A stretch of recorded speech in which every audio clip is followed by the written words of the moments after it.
a clutch like that happen in the grand finals. It is not easy, ladies and gentlemen.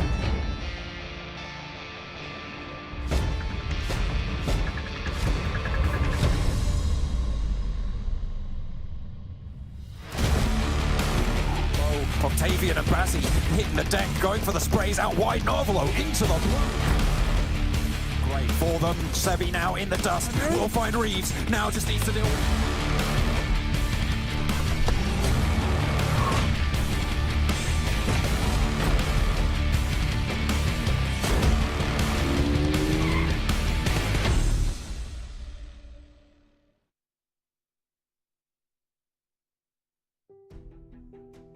Welcome back, ladies and gentlemen, to another exciting day of some PUBG Mobile action. This is the PUBG Mobile Pro League Western Europe Spring 2022 season, and I'm your host, Jason Kaplan, hopefully for the rest and the remaining parts of the show. We'll see. Obviously, a lot of time left to go as we have 4 weeks in total of play to happen, and you guys can keep up to date with everything that is happening over on our social media channels as well. But don't forget to follow the talent on top of this. You don't just got to follow those guys at PUBG Mobile Esports, even though that is the most important stuff to follow.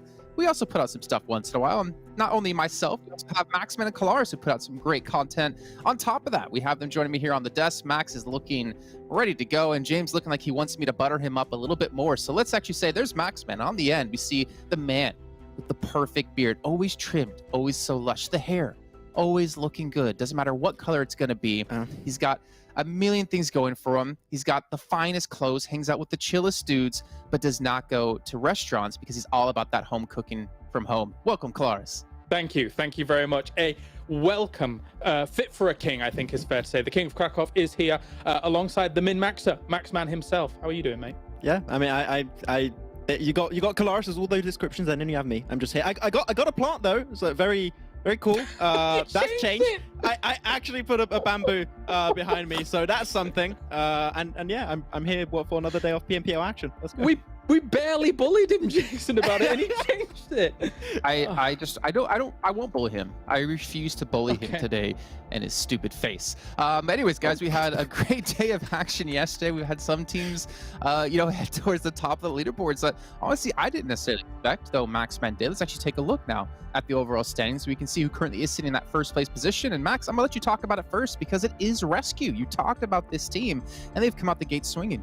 After that intro, I'm surprised you're giving me credit for something, actually, Jason. So thank you. I appreciate it. But yeah, first place RESQ was 55 points. I checked out the VOD yesterday, and there was a lot of people spamming RESQ. And you know what? They did show up big time coming into this. But of course, being their first time playing in this level of competition here for the PMPL Western Europe is, can they retain that consistency entering the Super Weekend? Because it's fair to say, if you got above 40 points, which is currently TJB in 6th and all the teams above, they already made it. So now the teams below are still going to be racing for that top 16. Very true indeed, and it is, like you said, all about that top 16 right now, as we have quite a few here in our top 8 that I think all of them should generally be safe, bar Kalaris, like we were saying yesterday, bar them getting 0 points in the remaining 4 matches they have. And that would be an extreme anomaly if it were to occur here, considering what these teams have already put up and considering the fact that you wouldn't even need to get yourself eliminations. Just coast along, find yourself a nice central compound and play it from there. And a lot of those teams are very capable of doing so. Likewise, some of these teams languishing in the 9th through 16th, I think, are going to be able to secure themselves a decent spot after what we've seen in the past day here, Jason. Yeah, and I think, maybe yesterday I was being too harsh on some teams when it comes to, well, for instance, XTEAM, right? Their placements to elimination points. But thinking back to last season, we had quite a few teams really not do much when it came to our league play. And then when it goes to Super Weekend, that's when they really start to shine and really start to push for those big numbers. But at least we have a couple of teams we can keep our eye out on. For me, big, if we talk about the negative of a lot of placements in lower limbs, technically they have low placements, high limbs, but I respect, not respect that, but I gauge that as a stronger team in general because it shows you can win these fights, and we know the heavy hitters Big has. So as I said, I did look back a little bit on yesterday's broadcast, and I did see Big, when it comes to Circle, except that one Erangel game where they took the fight towards Game Lord, that was a really good game for them. Other than that, the Circles haven't been very kind to them. So we'll see how things are going to change today, even though I would not hope that the Circles are going to be good for you. Hopefully they can try and adjust the macro strategies for them to get themselves in better positions, because they show they have that fragging power, but their positions can be contested from time to time. I mean, that being said, though, there was that interesting scenario of the plane in the south where the Circle ended up going all the way to the north, right? Oh, yeah. And even that one, though, to your point, the circle might have been okay for them, but there were so many teams around Severny, as well as that north potential rotate that people usually go on, that Big, I think, probably found themselves a bit swamped down with the amount of teams that were around them, despite the circle being okay-ish for them. So yeah, either way, it went for Big. It was not the easiest of times. That still means they're going to be an extremely scary team when it goes into the super weekends, like you guys have been saying, if they can work on that macro or maybe have a little bit more luck.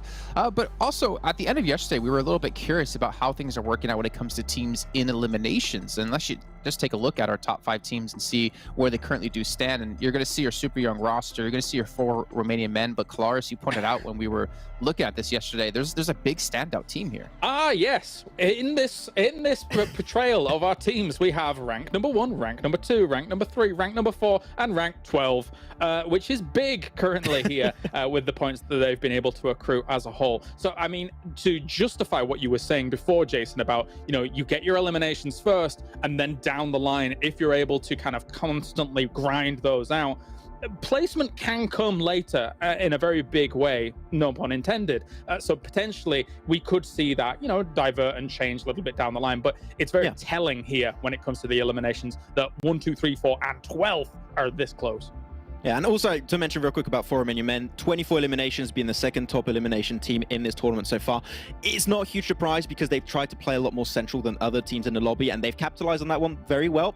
Almost could have got himself that chicken dinner on the first game, but XTEAM did play spoilers to it in some way. And sure, you did say, Kalaris, maybe it's a little bit early to call them the Avenger level threat. Right now, they're the Avenger level problem, like they're an issue. But they're going to improve as we go on. Like some dust that you have to get rid of in your house. That's a slight problem. No, I get what you're saying. I mean, the thing is that as we said at the very end of yesterday, they kind of snuck by almost for Bears. And then you look at the overall results as a whole: a 5th place, a 3rd place, a 4th place, a 4th place in their matches. That's really impressive, but it's not the thing that's kind of taking the headlines every single game, right? And that's kind of why they snuck by us a little bit. Yeah, well, let's actually dive into RESQ and their player stats in particular, as they are the #1 team at the moment. They should be very safe going into our super weekend. And we're seeing here like some pretty damn good damage and pretty good eliminations as well. This is the totals from the entirety of yesterday. And at the moment, we are seeing Blood really stand out. Yeah, Blood has been your top fragger throughout all of those 4 games of yesterday, so no big surprise he is the entry fragger. That is his role when it comes down to it. But these are still not bad stats when it comes to it for Tick, Coyote, and also Hyper. They are setting himself up for success around it. And if I really want to go back to one fight in particular, Kalaris, I would mainly think to that, what was it? I think it was the 2nd Miramar game where they took fight versus 3 teams in a row, and yet suffering almost no casualty except taking that fight versus a super young roster, which was almost impossible to win out at the end. But when it comes down to it, their real synergy in the fights is really strong, and I really want to see that potentially be improved upon even further. Yeah, if you want to be hyper critical of all of this, you would look at Hyper in terms of kind of the damage to damage received ratio that you've actually you see here amongst all the other guys. If there's a slight adjustment there, and then he's able to convert a bit more damage into eliminations and not necessarily go down before some of the other members in the roster, then this could maybe be what Max is looking for here in the roster. I think one thing that maybe concerns me, and again, maybe I'm being hypercritical, so I want to get Hyper in there once as well, is maybe the fact that they're kind of going under the radar. They haven't been able to show any sort of domination. I mean, to be fair, it's been 1 day, it's the first week, no team shown domination just yet. But I kind of want to see that domination out of some team, like we had Panda before, Unicorns of Love, or we had Destiny thinking back to last year, right? We're not having that team at the moment be that dominating, driving force so far. And I'm curious, is that just the state of how good teams are being now within PMPL Western Europe, or is it just because there's no team at the moment that's been able to do so because we've had so little matches played? I mean, especially from all the qualifier teams, right? That's the point that I think you brought up at the end of the show, Jason, which were out of the 5 teams who did get themselves chicken dinner, 4 of those came in from the qualifier, and yet they were not able to back it up with consistency. Yet RESQ, which is a team that did not get himself a chicken dinner, do have that consistency. They got himself a 5th place, a 3rd place, 2 4th place in a row. So they're able to consistently get themselves into that late game. And when you have, once again, Blood, which we did mention, being this top fragger, this driving force for the team, it just makes everything really work out for this team so far. And they already qualified in that first day of play in their very first Super Weekend, which they might also be in a position where they can pick and choose some enemies that they saw in the qualifiers and just get rid of them as potential threats. So they're already looking amazing in just the first day. So I just hope that they can retain some of these performances in the days to come. Exactly. That's the big point, right? About being consistent over the next few days. We just want to show you guys the MVP actually of day one is going to be Blood. So myself, Maxman, I think Blank probably didn't guess Blood either. I think we all basically had Alicia, if I'm not mistaken. But it's just day one. It's not a big deal. And keep in mind, at the end of the whole event, the MVP $1,000 for themselves as well. So something big to play here for all of these players. But again, Rescue doing well. I think again, the small sample size we have to see today. Can they kind of show up that same kind of level of performance? Do they even need to? Can they mess around a little bit? Can they look to punish some other teams potentially down towards the lower parts of the leaderboard? So a lot of questions that hopefully will be answered across today. But what about outside of Rescue, right? Who are our top fraggers so far in the event? We know Blood's going to be there, right? He has to be if he's the MVP with his 9 eliminations. Let's throw it up on your screens at home so you guys can see who currently is sitting in top 3. And we actually do have 4 Romanian men. Sarah going to be in first place at 10. And to be fair, they're a very strong team so far, but even them, or even they, have yet to show true potential, true power just yet. I mean, there's a lot of things that I could talk about for Romanian men, and when you look at their roster, you're looking at Redux, you're looking at Do, which were my 2 star players for the roster. Normally they were supposed to be Dexter, but he's not part of the roster right now. So it was mainly standing around Do and also Redux. But the fact that we have Sarah, which was not one of the star players for this roster initially for me, performing this well on the first day of play, 10 eliminations out of 4 games, that's a really, really good stat to have for yourself. It gives me even more hope as to what Romanian men could potentially achieve in the future, right? So, I mean, James, I'm looking forward to what they can do in their first Super Weekend because their slot is already confirmed. No, definitely. And I think when you look back at what we saw yesterday from 4 Romanian men was the big fixtures that they were able to push down on were the 2 second places on Erangel. And it was the only Erangels that they played. A second place with 9 kills, eliminations, and a second place with 10 eliminations as well here. So if they're able to continue that on through Erangel and show that mastery on the grassy pastures, then that could bode badly for some of the other teams here in this lobby for sure. Actually, it's a very good point mentioning the maps, right? Because we're only doing Miramar, we're only doing Erangel in this first week of play. Next week, we go into Erangel and we go into Sandhawk. And Sandhawk has thrown the spanner in the works for a lot of teams when it's come to prior seasons. So we'll see how they can perform when it comes to that. But let's actually get an idea of the schedule today for you guys at home. It is 5 matches a day. Each group will play out 4 matches themselves. So they'll be sitting one of the games. And then at the end of the day, all teams have played 8 matches. And of course, you know how it is. All the 16 teams or the top 16 move into the Super Weekend. But we're starting things off on Miramar this time. So a little bit of a switch up from yesterday. Triple Miramar and double Erangel. But I'm excited again to see how these teams are going to be able to do here. I still really want to see some domination when it comes into performance, but also adaptations from yesterday to today. I want to see the teams continually pushing themselves. Because yes, even if you're a top team right now, you got to continue to improve. You got to continue to push if you want to be the best in Western Europe. And we saw the best in Western Europe in PMGC last year, and they didn't do too well when it came into the West League. I think I just want to take this for a moment, Max, because we have 3 Miramars compared to the 2 yesterday. A lot of my eyes are on Super Young roster and how they're going to play things out. If you look at what they were able to put up on Miramar yesterday, it was 4th place with 8 eliminations and a 2nd place with 12 eliminations. That is 20 eliminations across 2 games of Miramar. That is some crazy kind of numbers. And if Super Young roster is able to continue that form on Miramar here today, they could even end up in 1st place. Yeah. So Max, what I'm understanding is that's just a lot of eliminations. I'm not good with numbers, but even I can tell you that's a big number. Okay, be careful there. We don't even have to make fun of you. You do it yourself, and I think you have a little bit of Stockholm syndrome here. Maybe a little bit confused of like why we're not being so mean. Okay, well, you know what? While we have like a couple of seconds of time here, I want to get your maybe not predictions, but more of like what's your teams to watch throughout the entire day? Like who are you really focused on of whether they do well, like for good reasons or for bad reasons? For this first game or for the day? All of the day. For the day. Okay, so I can pick Eastern Stars. It's not a mistake. Okay, even though they're not playing the first game. Yeah, Eastern Stars. They did not perform on the level we expected from last season. Right, this is one of the top teams that we hope to see at the top. It's just the first day. It can happen. But I do also agree with what Blank said. I have the impression the addition of Dorian on that one game where I think he got 1v4 versus TJB was very impressive. I want to see more of Eastern Stars and in particular Dorian and see what he can bring to the team. So that's my team to watch for today.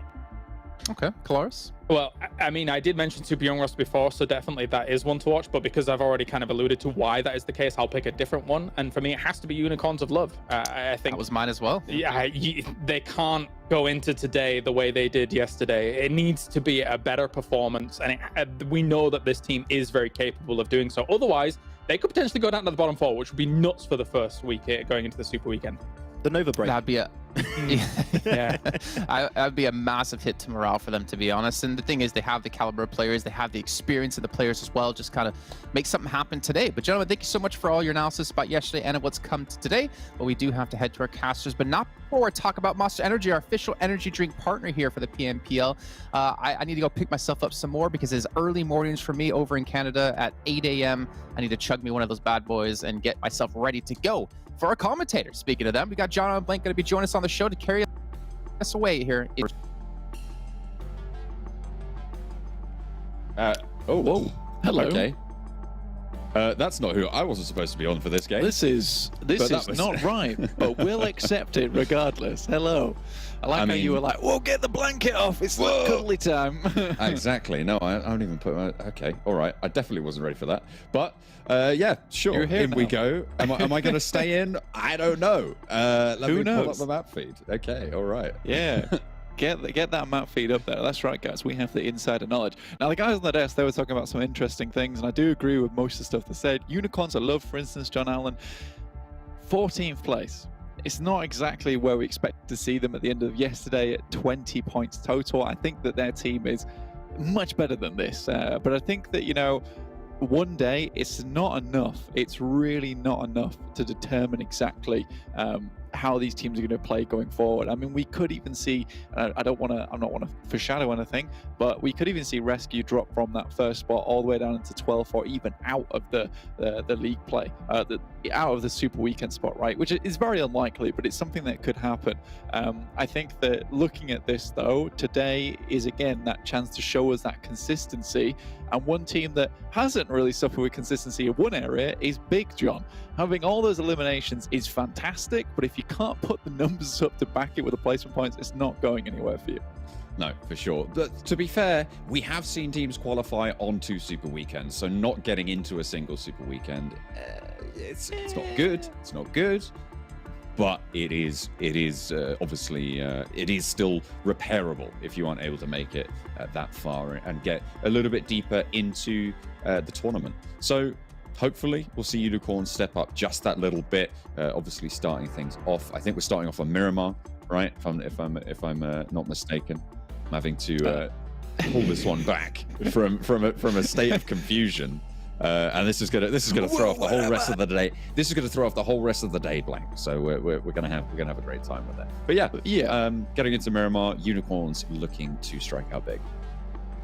Yeah, 100%. And I think that RESQ, their stats were actually very good on Miramar yesterday. I think out of their 2 total Miramars, they got around about 1,000 out of the 1,300, at least on blood in terms of damage. So looks like Miramar's where they really do kill it in terms of things. But I do want to say one thing about RESQ on Miramar is it feels like, and Kalaris alluded to this, I believe, either in the pre-show or before the pre-show. I can't quite connect the timelines at the moment. But he was saying that, you know, this is a team that they get, you know, top 3, top 4, but it's enough to keep pumping out those points slowly but surely. And that's exactly what you need when it comes to these games. You've got to get those points in, get them where you can. And if RESQ can do that, they don't win out big all the time. It doesn't matter. As long as you keep punching your ticket, you get to work and you get stuff done. That's all that really matters. Plane path from the southeast up towards El Pozzo. You see there the teams not playing on the left-hand side of your screen at the moment. PENTA, 4 Romanian Boys, not men, boys, Eastern Stars, and of course Team Doom not playing in these games. For the first one, we'll be seeing them a little bit later on. Blank, I'm excited for what RESQ are going to be able to continue to do. I mean, it was a little bit under the radar play, right? Yeah, it really was, and I think we just mentioned a lot of that. Is that it's a case of just putting up those points slowly but surely throughout the day. That's what you need to do. And on Miramar, where there are so many variables, being able to put up a top 4, top 3 consistently is something that's going to assist you going forward, especially on such a wild map that is Miramar with so many different things that could happen on it. You're really rolling the dice a lot of times when it comes to some of these rotations. A lot of them can be tactical and be thought out beforehand. When it comes to just razzing it across like open fields, open ground, sometimes you just have to bite the bullet and go. So I think if you can continue to do well on Miramar, it really bodes well for you going forward, especially in the Super Weekend, where Miramar does take up a major chunk of the games whilst you're playing over there. South side circle. Again, towards Shockwave. I mean, they had a lot of circle luck yesterday, seemed to be going in their favor. And again, it's going to play a little bit into their hands, especially on fairly risky drop at the moment. XTEAM fairly close to Giants, but not really in the fight just yet. Looting up going on. Is that a Winchester? I think he's managed to pick that one up or replace it, certainly. XTEAM fairly close by in Montenuevo. First kill coming through from Big. From Beast onto GK first from Tongji Bao, so already some action going down in the early game. Now that is a good sign for Big, you know, getting out early and not taking a fall too early on in the game is great news for them. They had some troubles with that yesterday. This time they're starting the game off strong here, which is great to see. Now, I do think that Big has a fantastic roster on side, and they can get a lot done with that roster, John. I just want to see a little bit more of that points progression for them at the moment. I think the eliminations are fine. How they look in team fights is good, tactical, nice. But they do need to start putting up those points. Now, we can bring this back to yesterday, considering we're talking about Miramar still, where I believe they got rocked upon by FTY on Miramar, where they took the high ground and able to take them out whilst they're playing in the warehouses. Now, I believe that Big have adjusted drop spots now to fend off that approach, but that is good news for them. And I mean, if they can kind of reassess where they want to drop, how they want to play out Miramar, and so they don't die to that early on. If you don't want to play the warehouses, just don't play the warehouses in that situation. When you lose out one player early on a Miramar, it can really hurt your point scoring chance. Absolutely. It's pretty devastating. A nade from Nazgod onto one of the RESQ players gives away his position. I'm not sure you want to hop up there. That is very, very open right now. You don't have all the info you need. The rest of the RESQ players are pretty close by, but look at that. They're all running away. They're just not even going to engage on this one. And that's a decision made by RESQ to keep those players alive, potentially. I mean, for real Tiger 9, it's all about the artillery, right? They love those grenades. If they can get to a higher ground to start lobbing those grenades further, they will.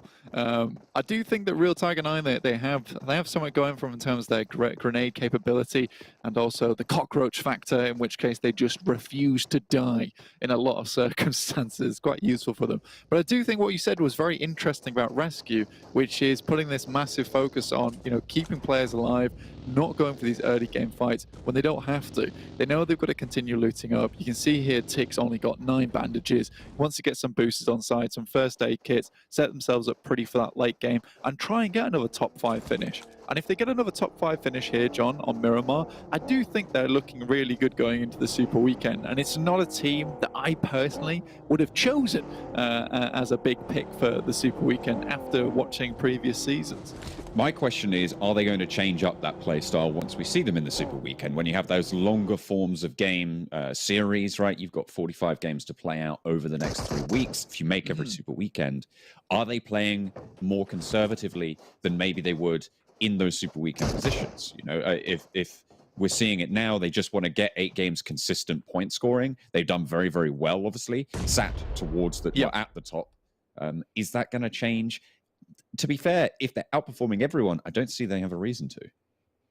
No, I think that they're right now outperforming everyone else is something that's much easier to do when you play a defensive play style in the early stages of a tournament. People are still feeling each other out, trying to figure out where the drop spots are, and then they can, from there, adjust their rotations, adjust where they take these fights, when they want to take these fights. And I think that's where you'll start to see aggressive teams, you know, become a lot louder towards the end of the tournament structure itself. But I do think that a lot more teams are adapting kind of the Chinese team strategy, right? The Nova strategy, which is you can can just calm it down in this league play and the Super Weekend, and then just lay everything to bear in the finals itself, because that's where the money's to be made. And realistically, if you can save yourself for those finals, you know, make sure you have that endurance, that stamina to go in those final moments. That's where it counts the most. And I think Nova has shown us to it many, many times now that that is a winning formula for them. Let's see if these players in Western Europe can replicate that.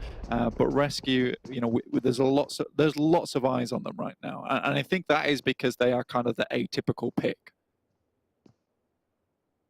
Hopefully they'll be able to maintain consistency though over the next couple of weeks, right? We've seen it quite a few times actually that teams have really dominated in these first league plays, even towards the start of the first Super Weekend, but then kind of fall off towards the later stages. I think Team Springs to Mind Destiny had a little bit of trouble with that earlier on, so hopefully they don't get downloaded and don't display too many of their strategies early. Yeah. Currently have a fight here between XTEAM and Giants, or at least there's a few pot shots been taken by XTEAM towards Giants' side. I do think, and I will say it again, that this is a very well-developed team now in Giants. They had a lot of difficulties in early tournaments, and honestly, a lot of the things we saw them do, we were questioning so much. Honestly, I felt like I was an A-level maths class because I was completely confused half of the time what was going on. So now there is a big change in that, and just look at this in particular. Ulysses, Nanobaby making the approach, the tactical awareness of these two guys to make this happen together is going to put XTEAM under a lot of pressure now, and that's what you love to see from Giants. That communication, making it happen. Has to drop to the deck though, takes a fair bit of damage, but Ulysses is there with the off angle. This is perfect. Excellent control there. Ulysses in the Eagle's nest, able to strike down on the prey. And look at this, two players from Giants, they move in, they get that flush. Very strong. Ulysses actually picks up that flush as well. And now they turn their attention to the rest of the players. This fight has been brewing for a while in Montenuevo and finally has come to a head. Ulysses across the way, down into the alley. They want to push this. They want to isolate XTEAM and get this fight in early so that they can have free reign on this northwestern side. Yeah, it's extremely good as well because Giants are not letting them retreat too far. They know it's now a 4v3. They've got more angles to play with. They can start to apply the pressure. And there's really nowhere for XTEAM to run out too quickly because there's so much open ground here. XTEAM's almost forced into this fight. Nightmare, though, waiting, machine gun in hand. He can gun down a fair few people. I think he can get the player looking to peek out of the door there, potentially. Still waiting to strike. Nanobaby makes it across to cover, but does go down. Nightmare still has more to do. Two players have fallen now for the Giants team, but the flush comes through and it's even now on the numbers standing. Two players to res for Giants. Nanobaby close, looking for the flushes here for XTEAM, trying to stay alive. On the northwestern side, they don't have too far to go for the next circle, so they can spend a little bit of time in this fight. But Ulysses, he's up top. He has those sightlines, and he is taking control of this fight. Flushes potentially coming through, but Poku is standing ever vigilant over his teammate, potentially even looking for the res. Heals coming through, maybe for Zombie, but no. Backs it off. Molotov there, could tick away. If the burn reaches Zombie, it will take the knock, but no. Out of the window he goes, and the res is in for Giants. That is some good defense coming through from XTEAM, and I think Giants have ran into this one with a little bit too much gumption. I think they expected this to be a lot easier than it was, but those Molotovs were perfect to stem the tide. Oh, out wide. Nano goes down yet again. They're looking for the trade and beg for mercy. Dealing death right now over in Montenuevo. Giants had it in the palm of their hand, but another drop shot and the flush is there. Traded out, though. Two players for Giants, two players for XTEAM, but the knocks are there, and that's going to bring it down to one. Zombie falls. This is an unfortunate fight. I mean, with the guys on Giants down to just two now, it's really become an engagement that has not favored them whatsoever here, John. It's a little bit unfortunate. We'll see what the boys can do. I mean, they're so far out as well towards Montenuevo. Circle centered down towards Los Leones, so they still have a fair way to go. I'll have to get the trainers on because sprinting will be required here.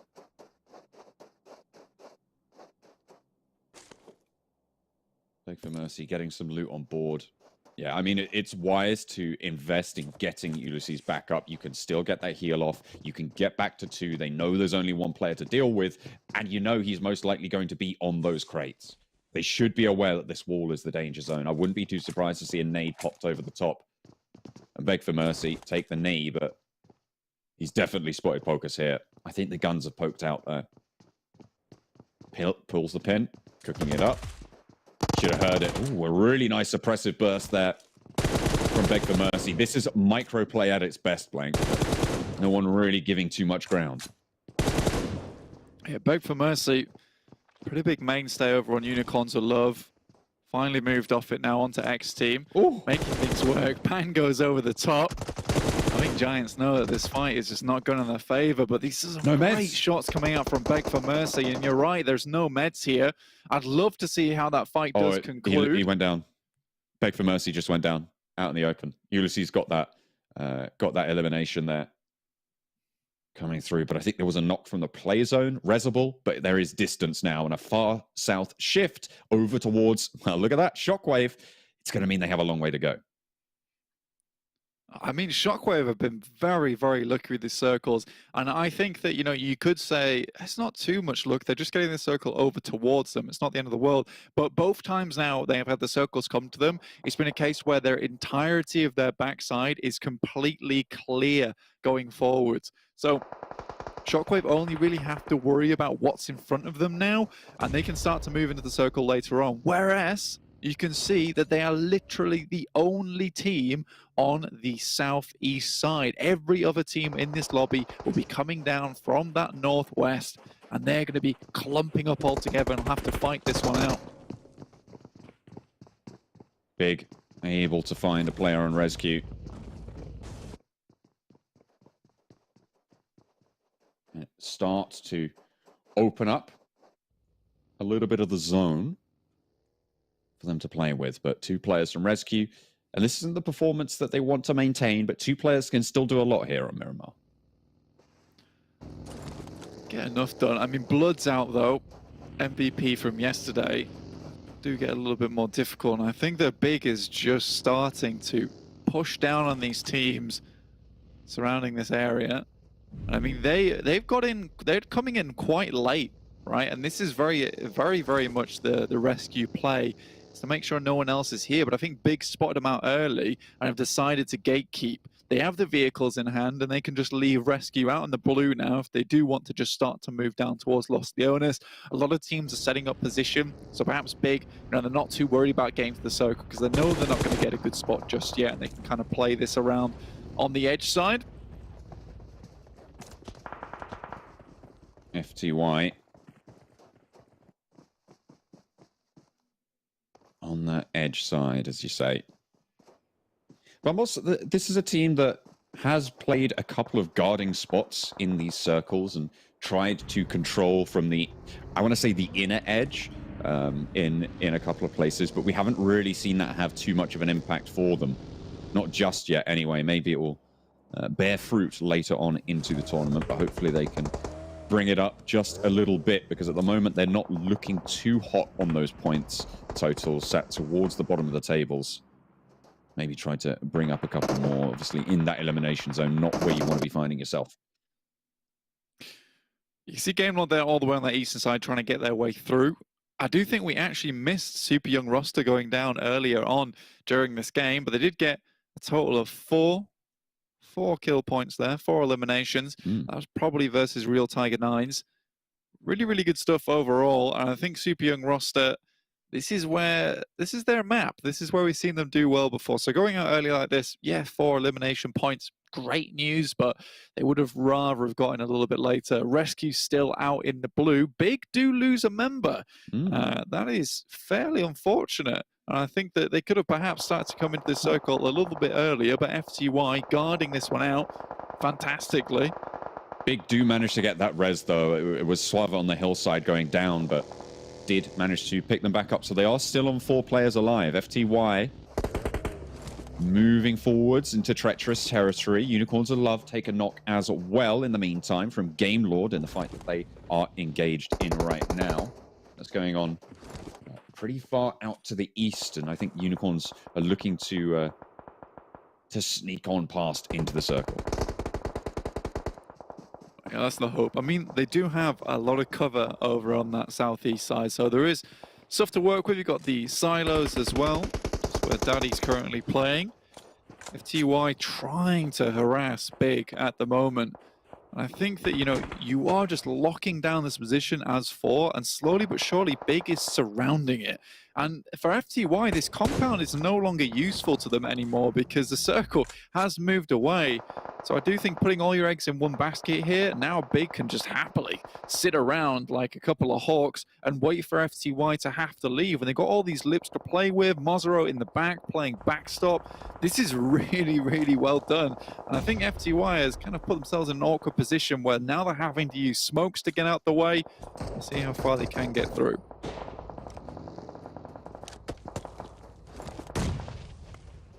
Not really too much damage being sent through, but a lot of suppression and a lot of control being exerted as they try and make the break. This is where they can start to pepper with the damage. This is where they need to find those knocks for Big if they want to slow FTY down.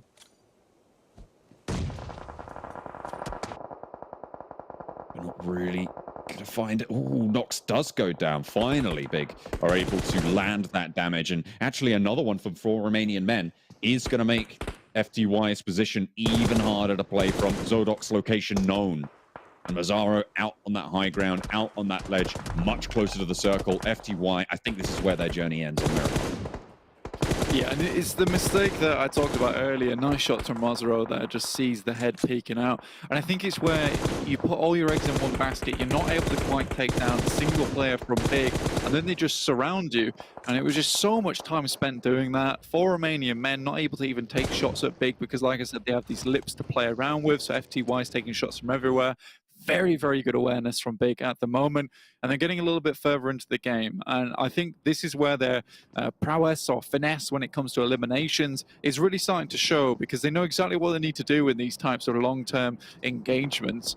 But I need to know what happens next. Really, now is where it counts most for Big, because this is where they begin to have troubles. There is 12 teams in the lobby, and there's still opportunity for 0 points in terms of placements, regardless how well they're doing so far, with 7 elimination points, highest in the lobby by 3. Center circle shift RESQ. Going to taken out of the running, so the top spot up for grabs. You can see on the overall live rankings, 4 Romanian Men, the closest team nearby. And they are all 4 still standing. So a definite chance to overtake here. I think it was very, very close on those totals. So looking to jump up fairly easily in terms of survival during this game. See how they can do. You'll Swat 69 from the distance, making a similar mistake that we saw to FTY once again, and Big is very happy to take advantage of it. It's just like one after another, and I think it's the most literal sense of shooting fish in a barrel it has been in quite a while for this team. You take those. You take them out. Yeah, you do. Beast, though, gets humbled on the roadside, and Swat 69 popping that artillery down.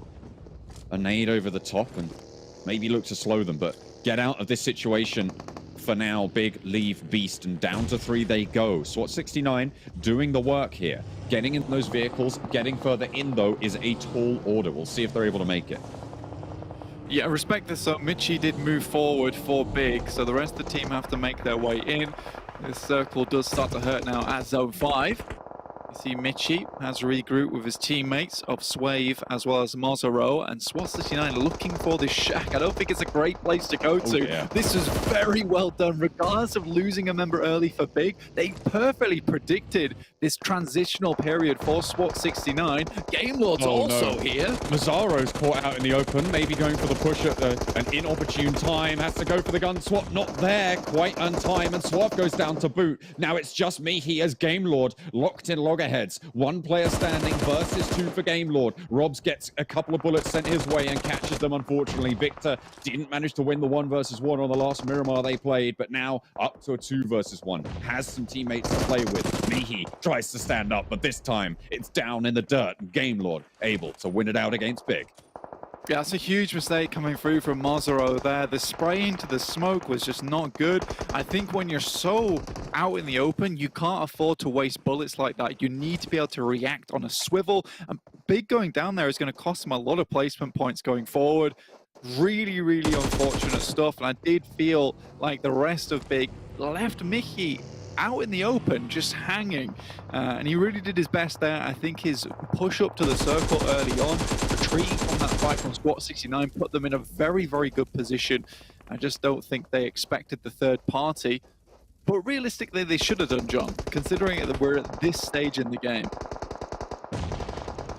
But again, it's that idea of Big getting elimination points and then going down a little bit low on those placements. It seems to be a running theme for them at the moment. 7 teams remain. Dewey off the distance. Laurence has spotted him. Good shots, though, come through with the Scar L in hand. Bullets singing downwind. Hamodi from Clear Vision. Picking up Samo, H&M representative.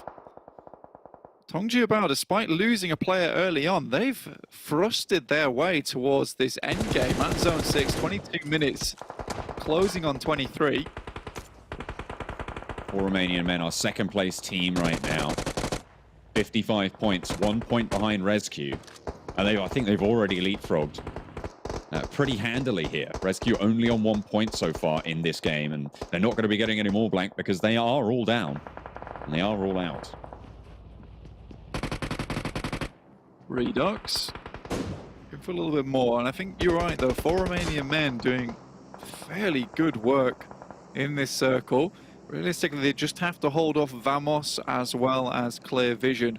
Shockwave, like I said, this is what we expected from them. They've not had to worry about anything, and now basically 17 minutes later they start playing the game, because all they've had to do is watch as all these teams come down towards them. Vamos looking for a fight with them. Seco extremely low, just sprays through with the micro, makes it happen, makes it look big.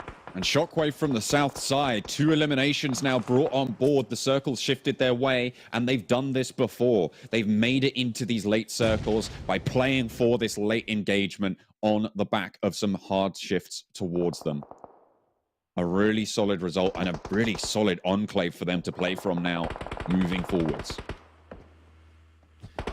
To admit though, that fight, yeah, it went well for them, but it really did feel like it was a gift presented to Shockwave. Now they need to transition, they need to transfer these into some large points. For Romanian Men though, dispatch Vamos so quickly.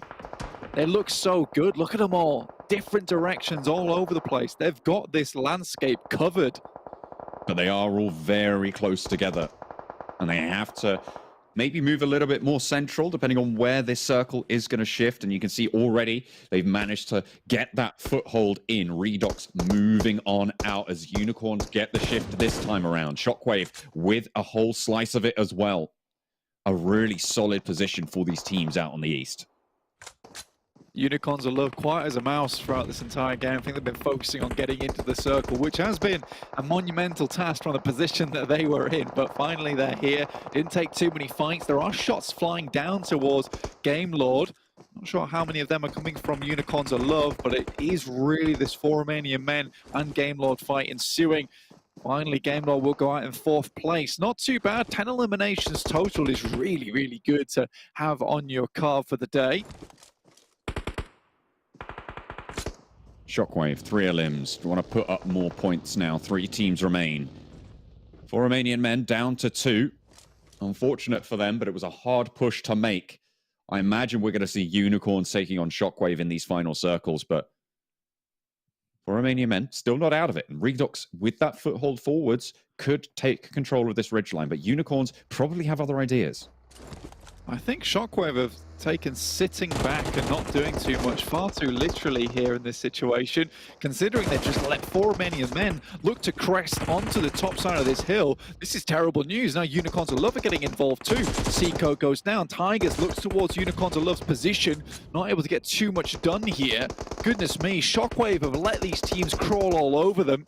And they are getting devoured, eaten alive. Tiger, as well as his teammate, just getting swarmed on there. Not really too much to do. Just Tiger left standing for Shockwave, and they didn't really have much oomph into this fight. Blank, you said they were a passive participant, and it seems to be coming to bear. But Unicorns, they're starting to strike out, move towards the 4 Romanian men's position. Tiger does go down, so it's 2 teams standing. This is the last fight. One of the Unicorns falls. There's 2 standing against the 2 of 4 Romanian men. Are now top spot of this league play, but they're down to 1. Rana versus 2. Looks for the flushes as well. The Unicorns losing yet another. Reznov low, taking him against Rana now around the side, up to the hay bales, looks for the heel. Rana looks to pull it out. The weapon is there in hand, and he shuts it down. It's 4 Romanian men sticking the heel, pushes up, and it's a beautiful end to a strong performance from 4 Romanian men. Goodness me, John, that last moment from Reznov, it has to be a clear mistake. Unfortunately, it has to be said. Daddy had crawled its way all the way around the side, giving that information back. Surely they knew that he was healing in that moment. And Reznov is just that little bit of hesitation where he doesn't immediately sprint up that hillside that causes him to lose that fight. He had a brilliant start to it as well with that cheeky headshot he took off. And I thought it was all over there. Regardless though, 4 Romanian men. Goodness me, the cojones on these guys are unreal. They just realized they had to crest that hill in that moment. They were like, it's either this or nothing. And they take the chicken dinner for it. 15 eliminations as well. My That God. is one hell of a game, right? That is gonna, that's guaranteed their spot in the Super Weekend. I think it's fairly safe to say, right? There's no way that they're getting bumped out now. And with a really, really solid performance, that fight against Shockwave, I mean, fair enough. Shockwave basically laid down and took it there, and there was nothing that they really didn't have any agency in that fight. And 4 Romanian men, they capitalized on that beautifully, right? Their timing was good. They moved around. They had control of those sidelines to at least slow down the Unicorns' push on that left flank, and they dealt with it.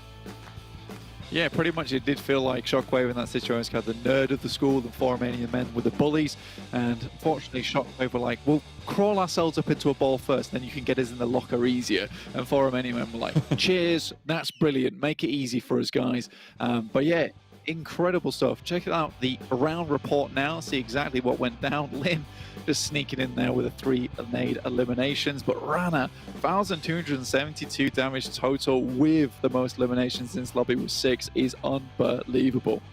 Yeah, absolutely phenomenal stuff coming through. 1.2k. Wow, the guy's insane. Rana, absolute beast for 4 Romanian men. Great to see.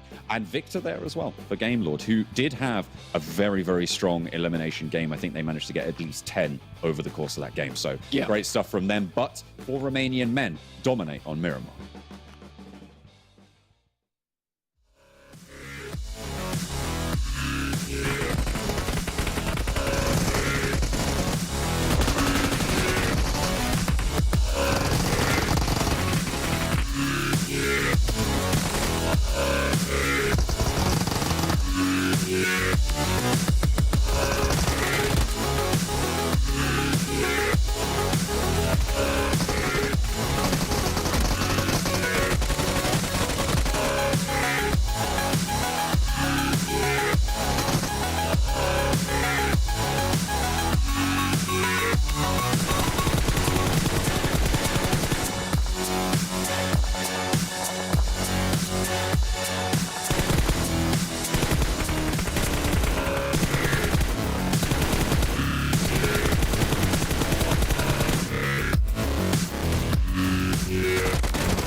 For Romanian Men, closing out our first match of the day, really proving they've got what it takes to compete with the top teams here in Western Europe. They were in the top 3 before, and now I'm pretty sure they should be in first place overall. Jace Cap and joined by Maxman and Kalaris here to break down that last match, and we'll start things off talking about for Romanian Men. And Max, you spotted something out on that very final push that I want you to bring up here for all the lovely audience at home. Yes, a very interesting final push from Reznov from Unicorns of Love. He decided to push the final player of Romanian Men, actually. Yeah, he pushed it with 8 bullets in his scar, and I do not think he was out of bullets because they only had 2 eliminations before that ordeal happened in the first place. So I don't know if he just felt like, oh, I don't have time to reload, I need to push now before he gets the first aid. Like, he felt a sense of urgency and he just pushed it, but that 8 bullet only allowed him to get the flush, and then he couldn't take the fight anymore. So that was potentially the mistake that cost him the win. Well, we can see our results here from this last match in our biggest point game yet. 30 points coming through out of them, 15 eliminations, 15 placements. That is a phenomenal game. And, you know, funny enough, that's basically all you need to get yourself into, well, pretty much almost all you need to get yourself into the Super Weekend. But a fantastic finish nonetheless here. Yeah, definitely. And I think for Romanian Men played this game spectacularly. There were effectively phases of the game where they were blasting everything. If I recall correctly from what we saw at the very end, they did over 3,000 damage in this game. So for them to be able to take the phase where they were kind of up in that northwest side of the circle, you know, do a lot of damage and get some eliminations there, and then move and transition quite nicely. There was no need for them to kind of look on their backs in terms of what was going on because Big was so preoccupied up towards the north. And then the position that they took up residence and holding everybody out on the west became the next phase of their elimination spree here, Max. There's one team that's been pretty silent and we still need to talk about right now. It is Shockwave, and we talked about potentially consistency for some of these qualified teams. When you look back on the last 2 games of yesterday, Game 4, a 3rd place was 3 eliminations. Their 5th game, it was a chicken dinner, was 11 eliminations. And once again, they put themselves up in that top 3. That's 3 top 3s in a row currently for Shockwave. And they are, like right now, confirmed also to make it in the very first Super Weekend. So Shockwave sure was silent at the start, but things are heating up for this team. Yeah, and that's honestly what we need to see teams be doing, right? You have to be growing in the event. You have to continue to improve, not start really high and peak in the first week of the event. But moving on to the second page here, we are going to see, you know, RESQ, who was #1 so far at the end of the first day of play, getting 15th there in points. We can see some other teams in their super young roster as well. Some other teams that, you know, had some really good standings going into today. And Real Tigers 9UK as well, a team that I didn't really expect, a team who didn't come in through the qualifiers, but we haven't seen any of the players playing in a PMPL before. They get themselves 16th place. We think that overall what they did yesterday is going to be enough to push them forwards, right, for Real Tigers 9. So not too much concern there. There is a major concern, though, that we do have to talk about, which is the dynamic that we may see play out here, Max, between Giants and XTEAM now on Miramar, which we didn't see play out yesterday, of course, because of the fact that they actually dodged each other on both of the Miramars due to the groups and how they play out. But now, Max, because they're both interested in Monte Nuevo and they will be playing each other on every Miramar here today, there could be that conflict continuing. Yeah, it could continue. All the teams, especially after the defeat of XTEAM in that very first fight, could be thinking, well, there's a lot of other available positions. It is Miramar after all. The map was like the most drops you could go to in this map. Just change it completely. But as I did mention during that game, they do have Beg for Mercy on their team. And Beg for Mercy is a man that doesn't care very often about your feelings, and he's just going to push it anyway. So I wouldn't be surprised if we see the fight happen again and again and again, just because Beg for Mercy is involved. It reminds me of, was it good old boot camp over on Sandhawk? We had 2 or 3 teams fighting so consistently. Was it last season or was it PMGC? I think it was in PMGC. It was eventually one team. Infinity, and there was another team, I can't remember off the top of my head.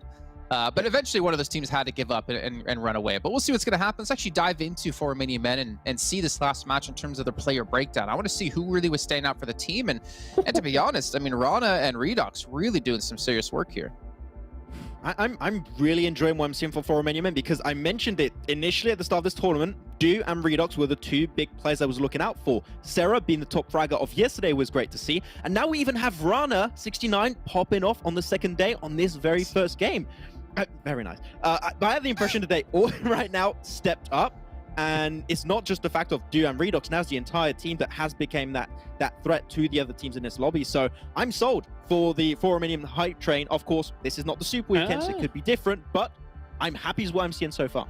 It also shows how little threat that they had to them in this game as well. If you think about how much damage they were able to put out, and the damage received is really not that much relative to what we've seen other teams when they've gone through the paces, gone through that war zone that sometimes they find themselves in here. So they had amazing control of their positions and their angles, never mind being able to pump out the damage the way they were able to in this game.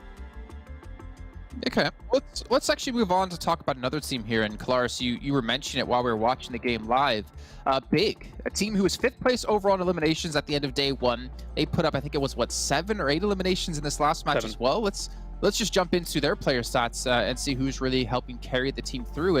And we were kind of elaborating on this, or expanding on this idea about them. And even Imperium mentioned that they remind us of like Nova in PMGC, where they're just hungry for eliminations, and they're not really worried about pushing too hard on placements until the Super Weekend.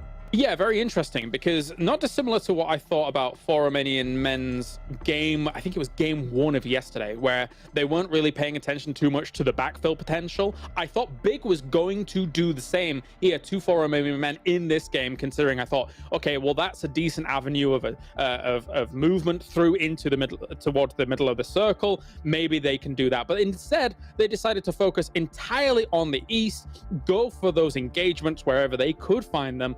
In the end, it didn't pay off fully, because they're going up against someone like Gamelord. I think if they were going up against other teams that maybe were a bit more wishy-washy as some of their results, it could have played out better for them. But Gamelord is a fierce opponent. But Big, yeah, definitely looking for those engagements, looking for those fights. And the eliminations are coming with them. I think that they're probably at plus 30 eliminations now across the games, Max, despite not having the most amazing placement point. Were you asking me to do math right now? It's probably around that kind of margin. I just agree. Overall. But yeah, they did get themselves in a very tricky situation, as you said, also versus Gamelord. They finished up in a very strong nadeable position. So Gamelord just took the advantage there, threw a bit of utility, then went for the push. It was pretty easy fight for them. So unfortunate for Big, but it goes to show that not only did they start off well, they got 6 eliminations in the first few minutes of this game, and yet they were still remaining as a 4-man crew, showing that when they take fights, they take it efficiently, they remain on top, they heal up, and they go after for another fight. So efficiency is the name of the game for Big right now, and aggressiveness, I think, is also another word they're definitely following right now. So multiple names of the game here for Big. 2. Efficiency, aggressiveness, sustainability, handsomeness. I'm running out of words. Big, Just hoping maybe? eventually what Gross, you said yesterday? That's fat in French. That's not it. That's like Near enough. John and Mike were wrong. Yeah, okay, fair enough. Well, we're learning French here on PMPL Western Europe. But gentlemen, thank you so much for your input on how the last match did go. We're gonna take a look at the schedule though quick before I kick you out of here, especially Max trying to call me fat. I know I put on weight, all right? Corona, man, it's not my fault. We can see Erangel coming up next here as match number 2. There's only 2 Erangels throughout the day, and we still have 2 Miramars to come up next. And Group D will be sitting out. And you're asking, Jason, who is in Group D? Well, there you go. You got 5 Threats, Giants, Shockwave, and TJB all going to be sitting out this match. But we are going to still see Big. We're still going to see Romanian Men. We're still going to see Shockwave. We're still going to see Unicorns of Love. So I'm curious if things might change happening here in this next match. But ladies and gentlemen, I believe, if I heard correctly, it is time to go to our commentators. And hopefully they are cuddled up with a nice little blanket, maybe a nice little book. We'll hopefully have to put the book down right now. Maybe a nice tea, because it is time to head into our second match of the day. We got Blank and Imperium to join us for the first time today, at least for Imperium.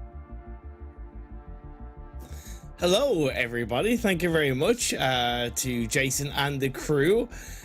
Blank, are you ready for game 2 of the day off the back of what was a very entertaining game 1? Yeah, I've had my tea now. You know, as Jason said, he just summoned tea into my hand, which was very jarring, but also great news for me because I am a little bit parched. But yeah, there was a fantastically exciting previous game there. Imperium did enjoy it lots, and I think that's one of the games where I feel like it was justified who won that one, made the correct plays. And we were just talking about confidence in particular coming through from Romanian Men, just making that winning play. Regardless of what was happening, I mean, the push up onto the hillside was extremely good, but that needed to be made straight away. The heal from Rana had to be made straight away as well. There's no doubt in the minds of Romanian Men right now, and that's what's keeping them on top.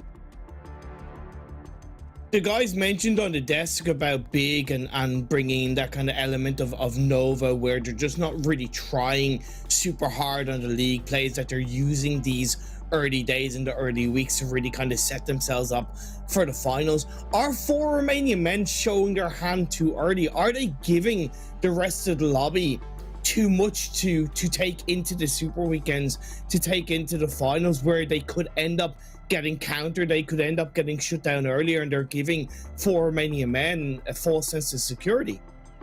I would say no. I think I actually brought up the exact same point on the previous cast. Honestly. Sorry, yeah. I didn't hear. No, it's fine. It's fine. It's funny because I know you didn't hear me during that cast, so that's interesting to know that we were on the same wavelengths there. But I do think that, you know, during this PMPL Western Europe, not to sound rude or anything, but I do think when you get to that global stage, taking it easy and having a step back, it is a much better choice than going all in straight away. Whereas when you're in PMPL Western Europe, and perhaps, you know, the calibers of teams, it's a little bit more spread out, right? Like let's say take PMGC for example, the skill group is like this, right? It's very, very tight. Yeah. But when you get to like a PMPL, skill group can be somewhere like, get this on screen. I come across this way, or I come across this way, I come across this way. It's a bit more like this. I'm in. I've located the position. It's a bit more like that, right? There's a lot more room to give, and I think for Romanian men, I'm not going to do the hand signals anymore. I don't think I can make it happen. They're on the upper echelon of that end, right? They can afford to keep going with all this, with this gumption, with this bravado coming into these games, because I believe that if they continue these kind of performances, they'll continue it throughout the entirety of PMPL Western Europe. That's a really good point to bring up, and that's what worries me about a team such as Unicorns of Love. I've recognized and noticed under Exquisite Decode, under even Laka Nostra MVP way back in the day, that the Unicorns of Love roster have struggled in lower grade tournaments, in tournaments where that gap is even bigger than PMPL in terms of skill between the teams in the lobby. And to see that hesitation come out from Reznov in the very end, where it matters, where you absolutely have to, you know, have every single level of confidence to not waste any time, to see that happen in this game, it worries me for Unicorns of Love going into, you know, down the line, should they qualify for PMGC, and they might get blown away by the confidence and the quality of the lobby. We'll have to wait and see if they can improve on it, as the playing path has come through in this game number 2.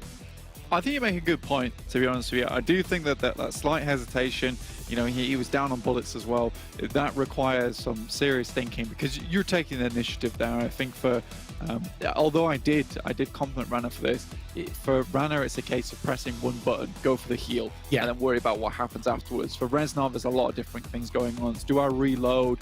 Do I push back? Do I go over the hill? Do I try and go for the flush? There's a lot of different decisions he has to make there. So I can't blame him too much for that situation, but it did cost them the game regardless.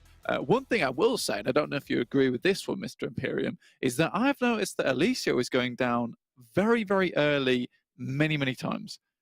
We both know that Alicio is a killer of a player. He is unbelievably good at this game, and I do think that sometimes he takes it on himself too much to try and carry the team, and sometimes that means that he has to be both the initiator, the fragger, and the off-angle specialist. And I think when you're trying to fill all those roles, it's more likely that you're going to go down early, but they do desperately need him when it comes to those final moments. If Alicio, not to the bad mouth Reznov, but I do think if Alicio was in that situation where he was versus Rana who got the initial headshot, I think personally he probably would have clutched that out. I fully agree, especially, and I know we've been talking about Unicorns of Love a lot. The phase one has popped up. It's opposite to the playing path, but I fully agree. And the addition of Icy and Maximum really hyped Icy up as well. I was looking at this going, okay, Alicio has a partner in crime, right? Alicio has a player that can push with him to not only help Unicorns Love to be an aggressive team in these fights, but to keep Alicio alive, to take the pressure off him. So you are dead right, and I've recognized that about Alicio going down too early in these games, and it is really hurting the overall results of the team. Yeah, because I think once he gets that late game, he really does shine. And I think perhaps it's just a case of getting used to it, that he knows that he can play alongside Icy. Because he has been playing that solo champion for a long, long time now. And it might be just a bit of that adjustment that needs to be taken. Because I'm still very impressed by Icy. Even in those final moments versus 4 Romanian Men, he was causing them so many problems just playing around that crest, giving Reznov all the time he needed to get those shots off. Anyway, that's enough about Miramar. Let's take a look at Erangel really quickly, because we are getting this northwest circle, as you mentioned, Imperium, with Big in a good position this time around. Shockwave not playing, so they can't take the Zaki spot anymore, even though we are heading up towards Zaki. Super young roster down towards Primorsk. Would like to see a little bit more out of this team. I mean, going down so early last game was a bit unfortunate, but they did go down with a little bit of a funeral dirge there with the 4 eliminations that came through. Was happy to see that. At least they went down swinging right. But I do think they need to keep this up, because they're currently doing fairly well. You can see at the top of your screen there, still 5th place, 51 points, looking good. But in my eyes, they're a top 4 team, and I'd like them to continue with that.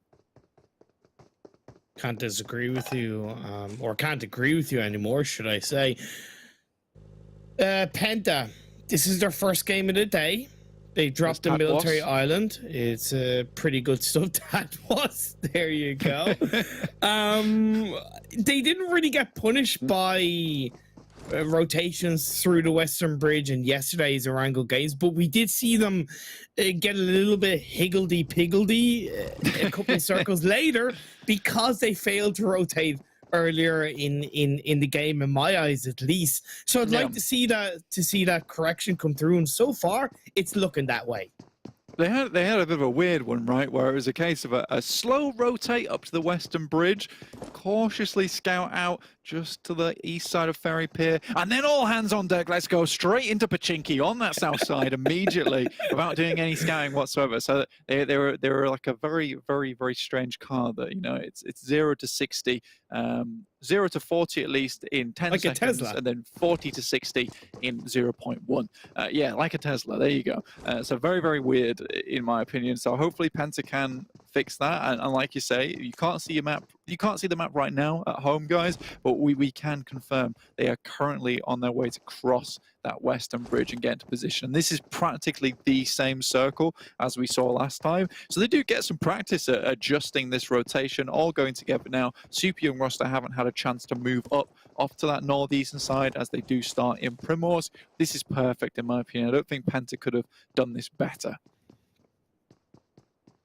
Of course, we know with this kind of phase on circle, blank, it really incorporates the threat of north of the river, south of the river. We've seen a lot of teams not being afraid to hold down and lock down the ruins area, especially the high ground cathedral and the kind of Watertown split. Right now, Doom, once again, their first game of the day, they have a 2-2 split between Roshawk and Watertown, which I think is definitely a good start in this game. And Vamos going for an early rotation, looks like to the Cube compound outside of George Paul. It's moving up through ruins there. Not too bad. I'm okay with this play. I mean, it does set you in motion for kind of holding down both sides of the river now, which is not a bad thing to do. You know, it gives you options later on. And I think where you're playing up towards this North George side, this northwest side of the map, not a lot of players are going to be in this area regardless, this early in the game at least. So you can make some decisions. I do think this push up towards shooting range is a little odd though, I will admit. It's a bit, I look at it as being not necessarily too deep too early, but an unnecessary deep rotation where we could see maybe not phase 2, but phase 3 shift massively over to the east, and then they're locked down by the likes of Big, maybe RESQ and even Doom. So yeah, I do look at that rotation as a little bit weird. Ooh, they're going to Zaki. What? Yeah, I don't really understand. I think that, you know, the reason Shockwave did so well yesterday is because the circle decided that it would go to Zaki, and I don't really think we see many Zaki circles anyway, Imperium. So yeah, this rotation has gone from strange to weird to very, very unusual. So I'm interested to see how much this pays off. I mean, it's even more strange because they went through shooting range as opposed to moving through Georgia Pole, which would keep them out of sight of Big. But we all know that Michi, and if you've watched any of PMPL Western Europe, you know that he immediately heads off to that western side, just above shooting range, to do some early scouting. So I'm without a doubt in my mind, I'm pretty sure that he will have spotted that rotate. So at least they can be aware of them. But I just don't think that even Michi would suspect that anyone's going up to Zaki. We are going to have our circle pop very, very shortly, guys. So we'll see where that does head up. Like Imperium said very aptly, it's like this could still threaten a South River finish. It could be very awkward. Centralizes quite nicely. I don't think it's a bad shift overall. The river split is in play, but this is what we're looking at with Vamos Blank right now. They're outside of the circle. Yes, okay, they're going to have an easy path in initially, but you're going to have a lot of teams around them where it could become a little bit too hard to deal with. Yeah, you're still banking on this kind of shift though, right? If you're playing up towards Zaki side. It does favor them a little bit, to be honest, because you can move down from that northwest side without too much worry of anyone taking any pot shots at you. 4 Romanian boys moving over the coastal side towards the north. Big trying to take some shots at them. Missing a few of them, but some of them were on target. As you can see, Poco and Royal have taken just a tiny little bit of damage here. Tudor's going to go for the refuel and send them back on their way. I thought that was very clever by Big to adjust their positioning in the early parts of this game. You're right about Mihi in terms of normally he does like to go towards shooting range hillside, but I think based on that phase 1 circle and the playing path being more on that eastern side, him and the rest of the team recognize that there is always going to be a potential for more teams coming from the eastern edge of Severny. So Beast, for example, was just a little bit down the south of Severny. So they were able to set themselves up to get just more early game information on teams coming from the east, and they've sent 4 Romanian boys packing over to the western side. Oh yeah, and I mean that is such a typical rotation for a lot of teams, is that north coast push alongside the beaches. It does give you a little bit of cover with the way the beaches do slope downwards, so you know it was okay from 4 Romanian boys, but I do think Big set themselves perfectly. Even if they didn't get any of those knocks or flushes, you're right, Imperium, they definitely got a lot of information going forward. So a lot of these teams favoring this northern side of the river. You still got a couple outside at the moment, with Penta actually on top of Everest of all places. Super Young roster, they've made that Primos rotate on the western side past Quarry up towards South George. Very risky rotation from XTEAM. They should know that Game Lord go to Yasnaya. They should also know that Game Lord will be thinking, okay, a team might be rotating to the north of Yasnaya. Yes, it is phase 2 and the blue zone is closing in, and they might be thinking, okay, well, we're later into the phase 2 shift, but I still look at that as a risky rotation from XTEAM. They get away with it this time. Yeah, 100%. I mean, you saw how damaged that vehicle was as well. It could have been it could have been a very different scenario, looking at everything that did occur. But Unicorns of Love currently taking a quick little scuffle with the guys from Big, but it does go back both ways there. Reznov hits the deck too, and is in fact flushed. So down to 3 now for Unicorns of Love. They're really battling out for this spot, but Big currently have the upper hand, although Unicorns of Love, they have the higher ground. Big had focused a little bit on the teams coming from the east, so they allowed that shooting range hillside to be a bit more open. Unicorns of Love, who dropped in Impala, looked to take full advantage of all. I appreciate Unicorns of Love's deeper rotation, but you got to recognize that this early into the game, a spread as heavy as they had in phase 2 is always going to hold its risks. Phase 3 pops up blank, it shifts over to the west. We're looking at a shooting range finish. And I mean, for Vamos, this is happy days, right? You go to Zaki, you get some good loot going on, and the circle comes directly towards you. So now you can start to move their way in, play around this very, very well-placed hillside, just the western side of shooting range. But for a lot of other teams, you can imagine the action is so most definitely coming at this point in time. 63 players still in this lobby, with the only casualty so far being Reznov from Unicorns of Love. 16 teams about to get into a very, very cramped area where it is almost certain that some fisticuffs are going to go down. At least it wasn't Alicio that went down, right? He's still alive. Yeah, true, Go. Step in the right direction. I think you just Before cursed them. Yeah. Oh my god, I just did. For Romanian Boys finds Icy. I think a second elimination comes through. Daddy and Alicio, the last player standing, looking to play on the airplane dips, to the crash field, if you want to call it. And I think it's a very risky spot to go as a 3-person team, never mind a 2-person team, me and the rest of Big getting involved. Even a little bit of a third party as for Romanian Boys staying strong as a full squad. I like this, though. I mean, it could all come back to bite us at this point in time. Nice nade from Daddy, though. He's thrown a couple of those bobblers. Now, finally, Mickey is going to go for a response here. I mean, I think Alicio heard us when we said we was dying first too much, so he requested the rest of the team went down first, and he would be the sole survivor. This is not what I meant. What I meant was all 4 of you be alive with Alicio in tow. That would be perfect. It's like, what, Goldilocks and the 3 Bears? You know, we want it to be just right. And Alicio goes absolutely wild on the buggy. I believe he got a run over into space. Mazara is now on his own, gets out of the vehicle. DP28, peeking over each side of the tree. He takes the shots, but he has to reload. Switches over to the M4 with the red dot in play. Mazara is under a hell of a lot of pressure, but he gets back behind the tree. This is technically, for now, and I say the 1v1, but Big, the rest of the team should be there to support him. Yeah, Mickey's going to take higher ground here, and it's all but over now for Alicio. Mickey spots him out. The smoke's not going to save him here. Good shots down range, and Mickey will finish up that final player. Big still with 4 there. And Unicorns of Love, goodness me, does not go well for them. And I think there was an idea in mind, take up the actual plane position, the crashed plane, try and hold out there for as long as possible, but it is just not their day today. Big, on the other hand, now they've got a very, very strong spot here going forward. And I think if you are Unicorns of Love, you do have to play edge in this situation, right, Imperium? Because can't really afford to head center so early. There are so many teams that have already found position. Nasty circle down towards this southwest side, though. But it does favor super young roster. It does, and I'm looking at Clear Vision's hillside spot that they have in the northeast, and I gotta think they need to do everything they can to defend that spot. It's a great area to hold on to in this kind of shift.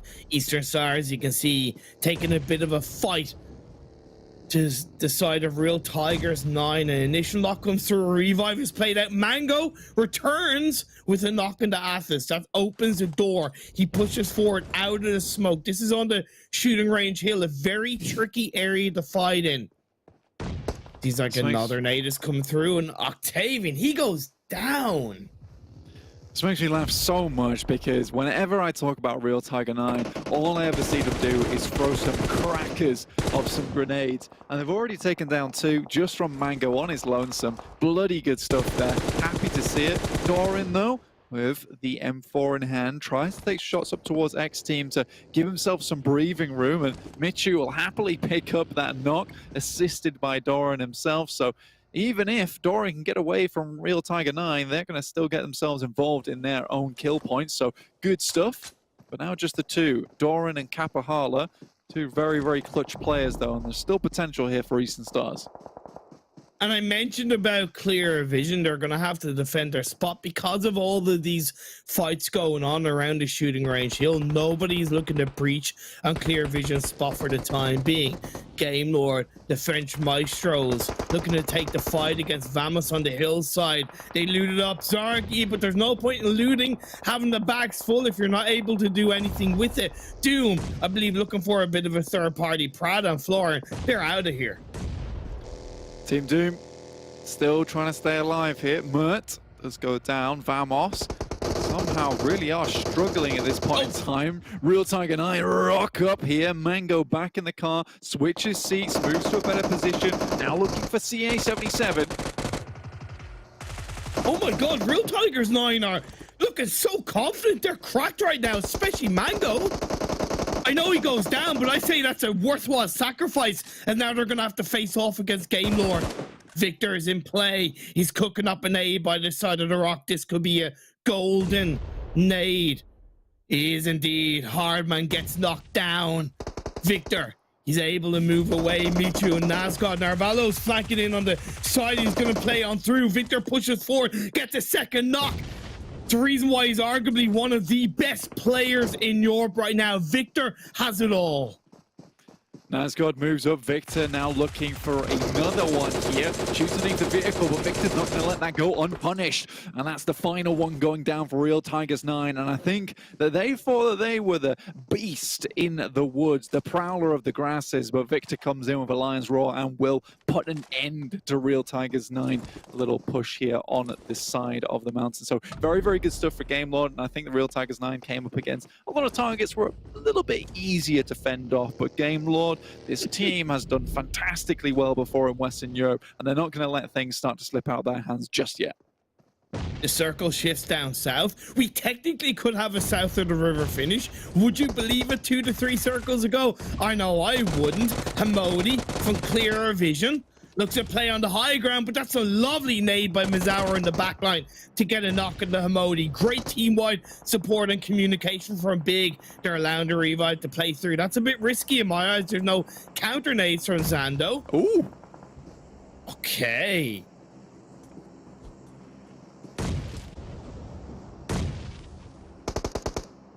Don't know what is going on. I was thinking, okay, Clear Vision, would you not look to maybe push that with another nade, but instead prioritizing the revive flank? In my eyes, that was a bad idea.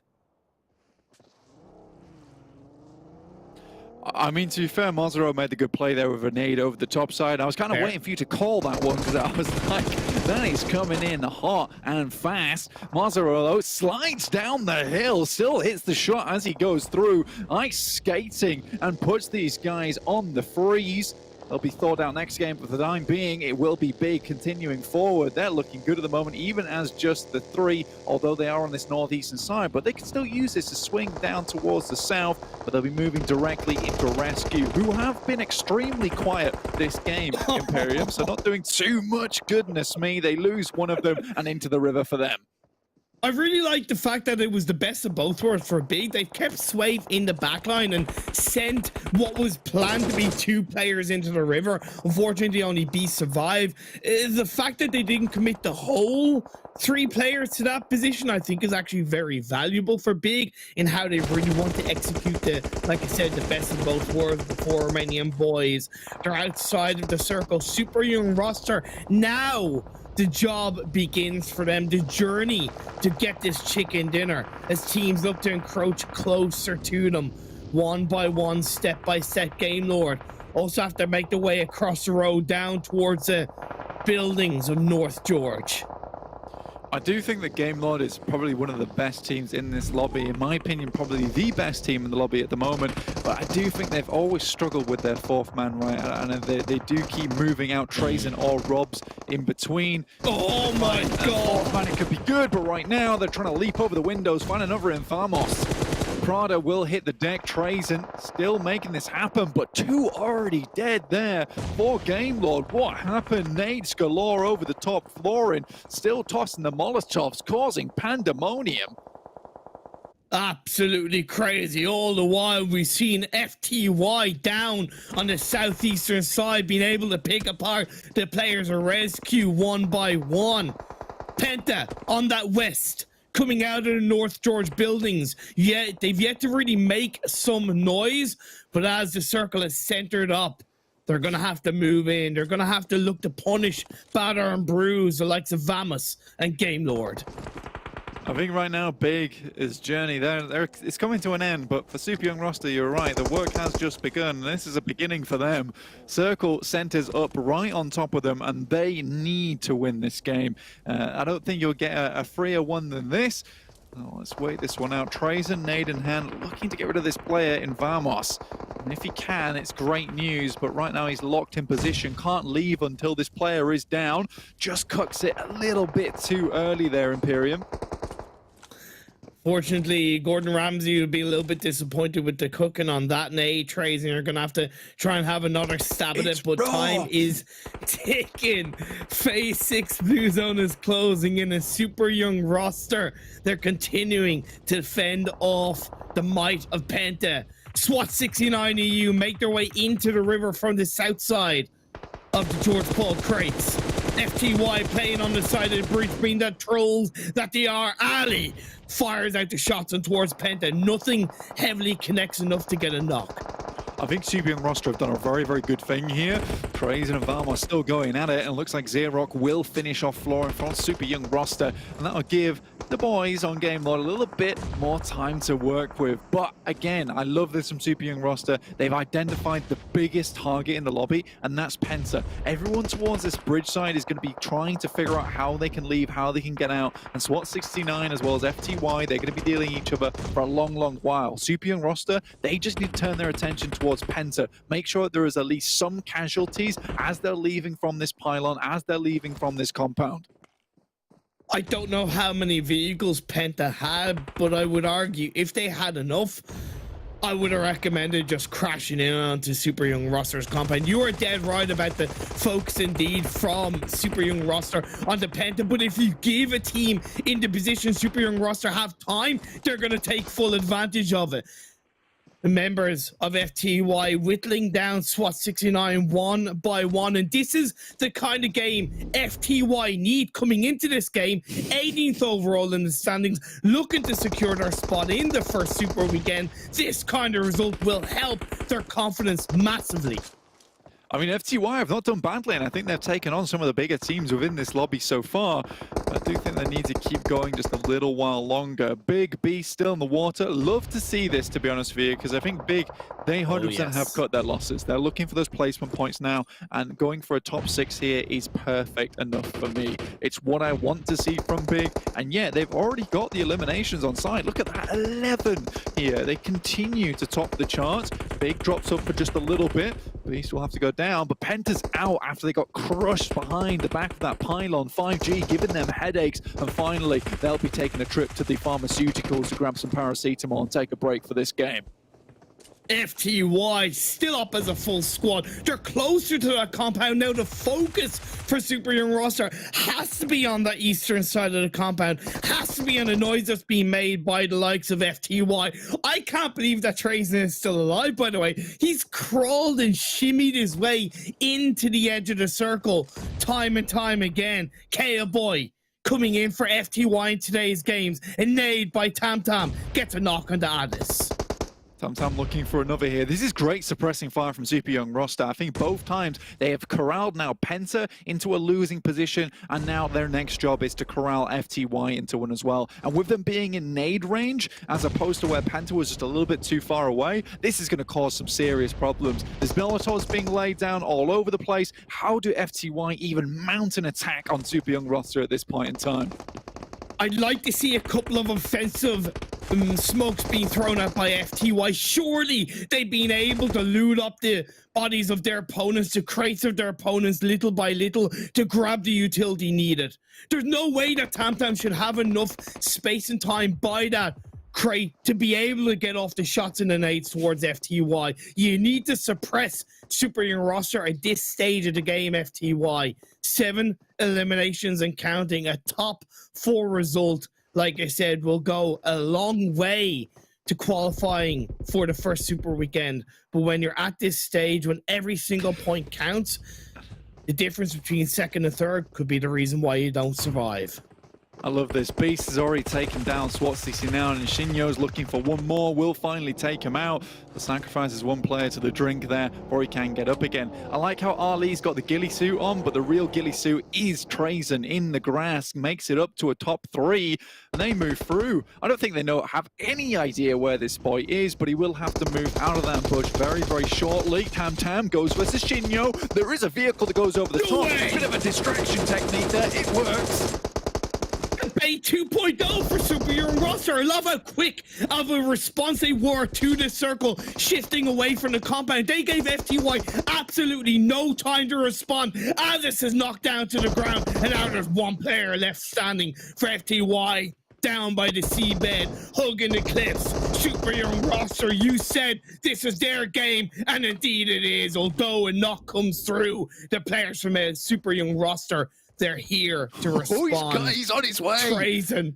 He's punching, he's fists in the air, he's looking to steal the game, he's going for the 1v1 on the tamp down, nearly makes it, but doesn't quite. Super young roster get the game.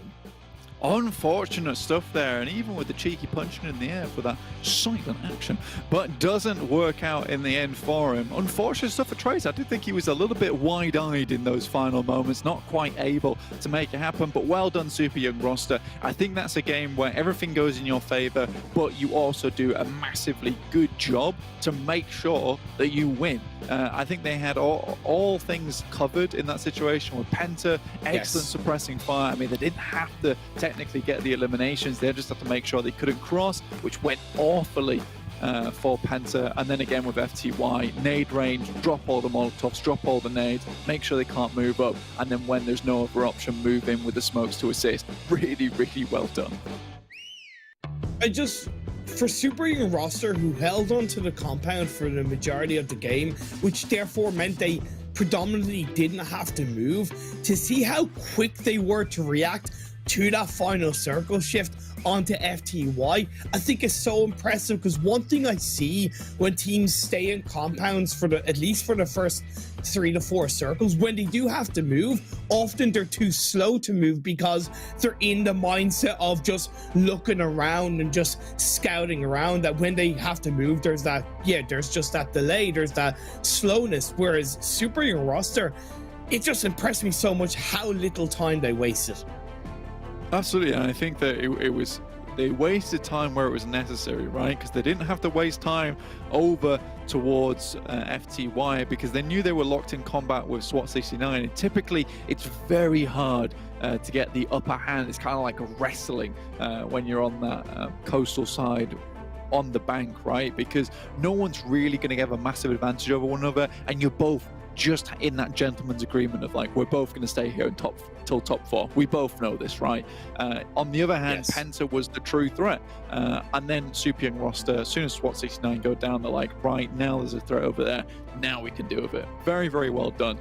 Round report comes up, Beast with the most eliminations of 6. That's good to see. I'm still happy that Big got to where they did, and I think they're putting more emphasis on those placement points, but they still frag out in the early game. So good for Big, right? Just the confidence they're coming into these games. And I had a bit of a question in my mind in terms of, are we seeing a new super team in PMPL EU West with super young roster? But I still think they have a lot to prove to really get ahead of the likes of Big and Game Lord. We haven't really seen the best of both those teams, whereas I think super young roster maybe showing their hand a little bit more. I know I alluded to that with a couple of other teams, such as for Romanian Men, but it's so good to see Big and just all the players continue to really stack up the eliminations time and time again. Yeah, for sure. And Ali, I think, for me, is super standout player from super young roster and will most likely be a star in the future. Stars in the future, though, talking about those, you'll have 3 stars joining you on the desk very, very shortly as we head to a very quick break.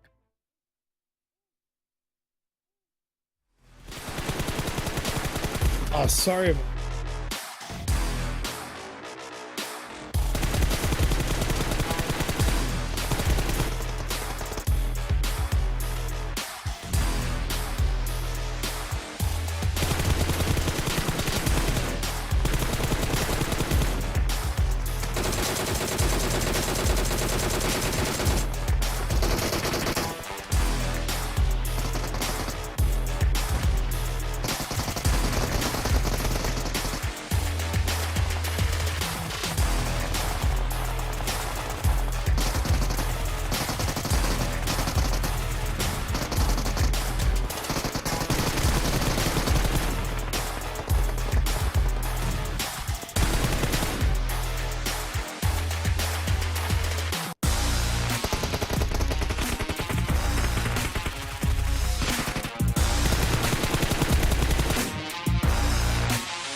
PUBG Mobile is a comprehensive game with many different mechanics and unique aspects of gameplay.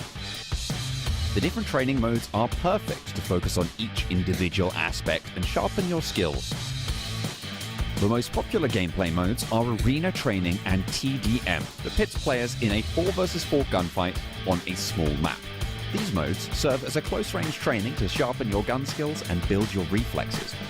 To improve on-point ADSing and recoil control, players can try out the War mode, which launches you in a fairly large space on Erangel map against 19 other enemies.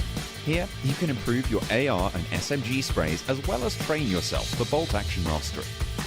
Sniper training under the arcade section is also a must-try. Your sniping skills are put to test here, when both you and your opponent are trying to one-tap each other. You can also try quick matches in arcade mode, which basically is a mini battle royale. Everything that you have learned, you can put to the test in its 8-minute matches. PUBG Mobile is not all about grinding and competition, but also about enjoying and having fun and exploring the game. No matter if you're a heavy grinder or a casual explorer, there's a place for everyone in PUBG Mobile. Tell us which mode is your favorite and why in the comments below.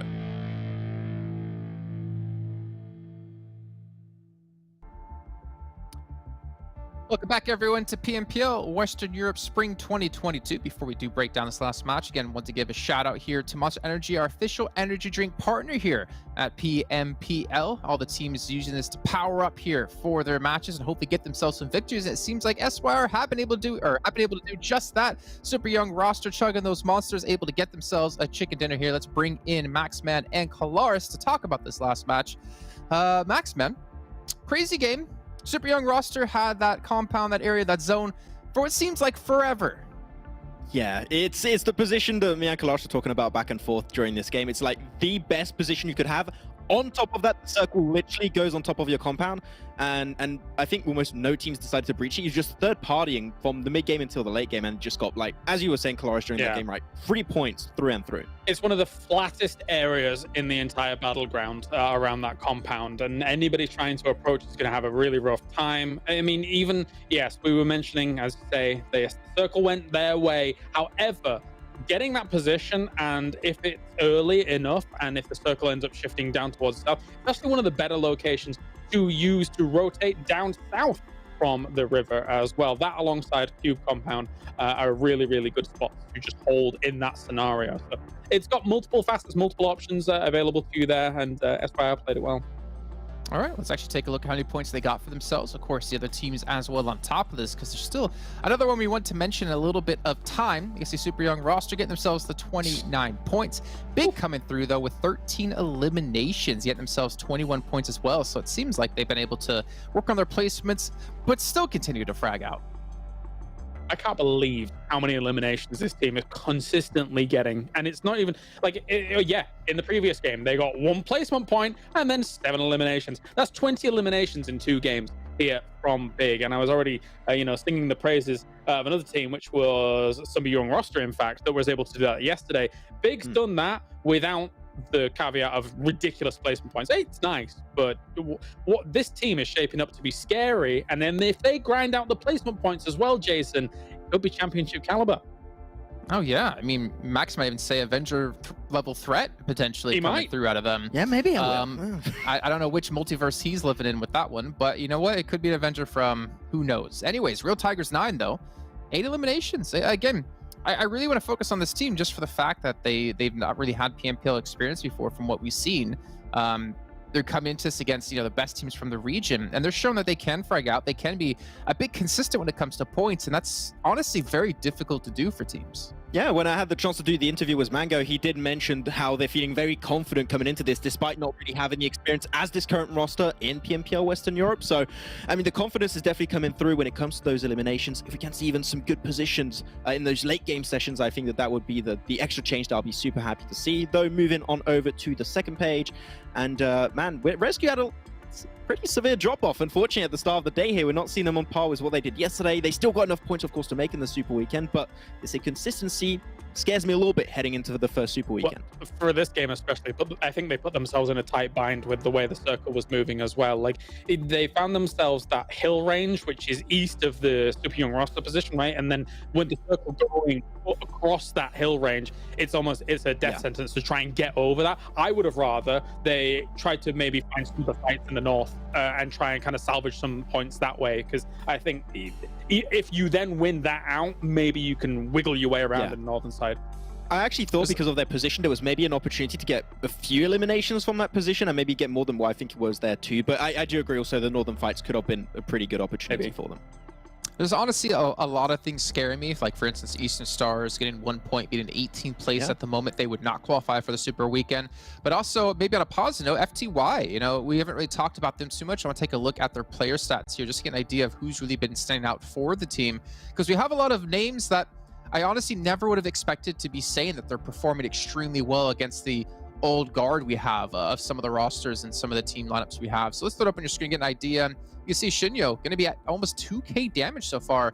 His back's got to be hurting because the next closest to him is Addis at 755. That is a 1200 damage. Well, 1198 damage difference.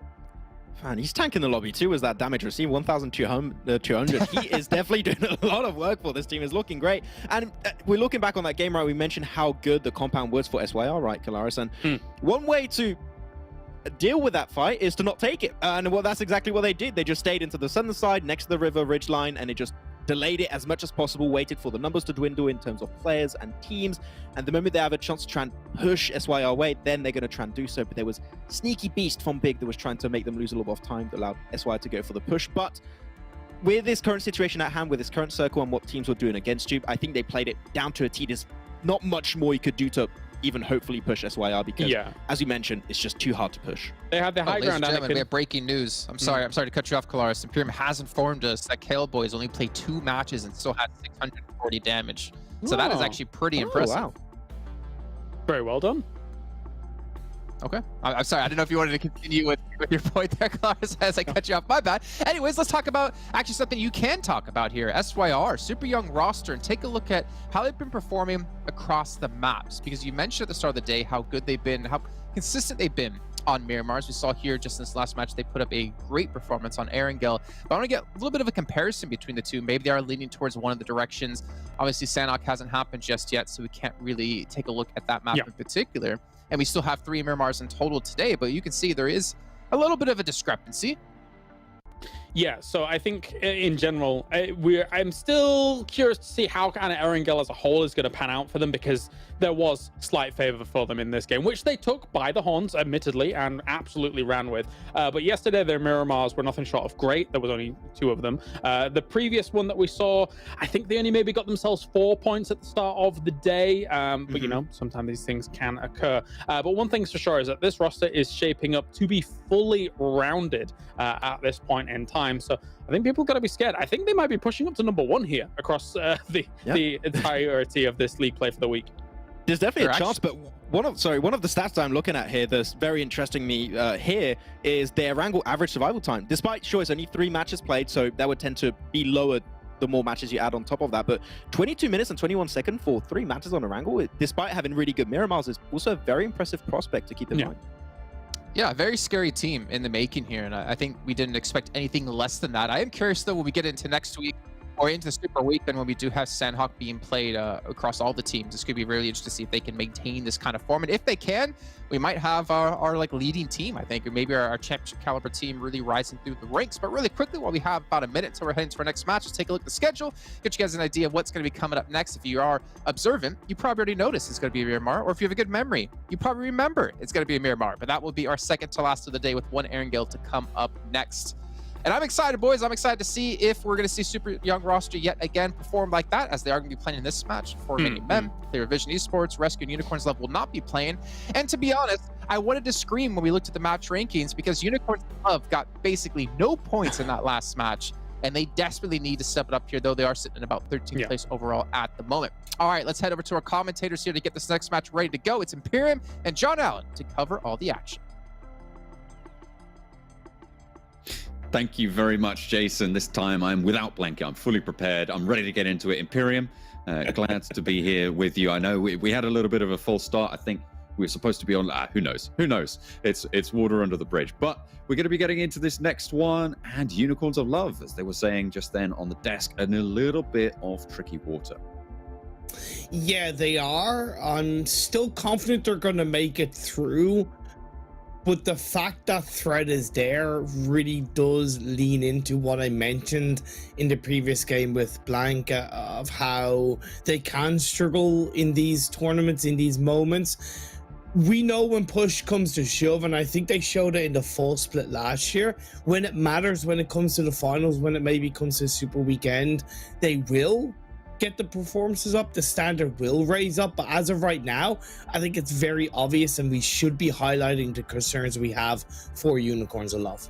Yeah, I think it's fair. I think it's a reasonable expectations that we are having of them, but they have failed to deliver thus far. And is it Nova strats or is it just no strats? It remains to be seen. I don't think the only team I could say that's pulling off Nova strats would be pretty much Big or maybe Game Lord. Yes, there could be elements of Nova strats, but I just don't think there is any team other than the two I mentioned that are overall capable enough of getting away with it.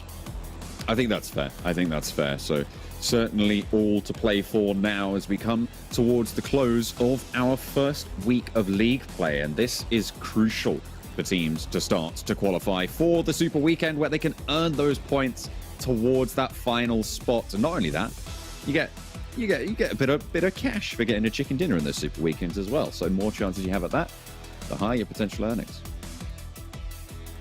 Playing path is absolutely wonderful. It's a beautiful kind of playing path, going a little bit diagonal from south to north.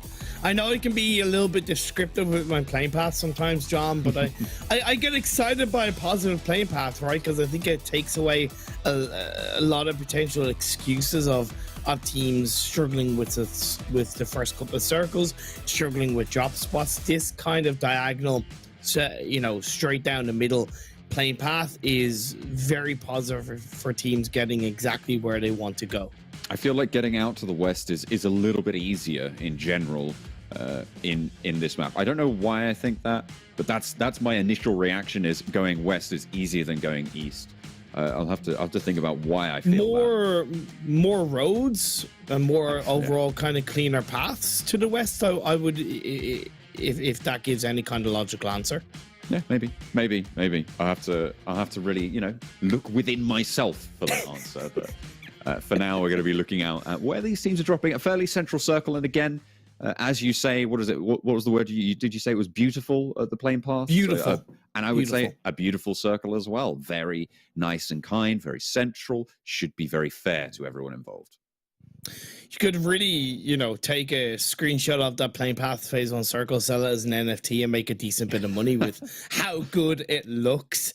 We don't see the battle in Monte Nuevo, though, between Giants and XTEAM. Maybe XTEAM recognizing that it's not worth them taking the fight. They're in a very strong position. Okay, not very strong, but they're in a pretty decent position in the overall standings with 35 points in 6 games played. With only 2 more left, they really do need to get, I would argue, about 10 points within those 2 games. So taking the fight early on against Vodafone Giants in Monte Nuevo doesn't make sense. So I appreciate they're making overall the long-term better decision. Slowly dropping. Penta just about to hit the floor. Over on Cruz de Bahia and Torrejolmada split. They are fairly isolated right now in the northeastern quadrant there. Shockwave as well, spending a little bit of time up there. Looks like they might even try and break out all the way to Campo Militar. We'll have to wait and see for that. Super young roster right now. We're on board with them. And they don't really have too many players super close to them. You've got Vamos, who are just south of Picado, on the southeast side, and not really looking to poke in just yet. So as of right now, the bottom 4 teams are 5 Threats, Doom, Eastern Stars, very surprisingly, and 4 Romanian Boys. all 4 teams have played only 5 games, so they do have 3 more left. A couple of teams ahead of them, I think actually the next 5 teams ahead of them have played an extra game, so it does leave those 4 teams in a little bit more of a positive light. But who would have expected this in the first Super Weekend, right? Eastern Stars down in the bottom 4 in this late of a stage in terms of the league week. Maybe after 1 or 2 games, fair enough, but after 5 games, I gotta say they're kind of, it's rare I'd say this about the Eastern Stars, John, but they're low-key disappointing me. I would agree. I would say they're pretty high-key disappointing me. It's not what I would expect from them at all. Out of the 4 teams currently in that elimination bracket, sat at the bottom 4 spots on the table, that is the one that stands out for sure in my mind.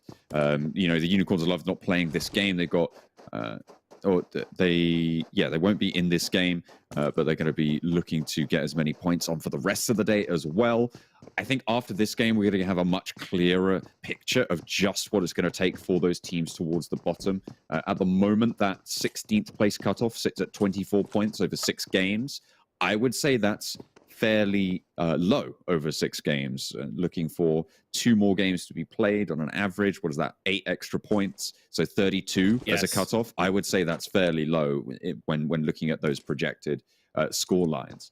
So certainly a lot to be played for by these bottom teams. And that's why I'm also looking at the likes of Vamos, right? Swat 69, Vamos in 16th, Swat 69 in 12th, because they're not playing in the final game. I know I'm fast forwarding it, right?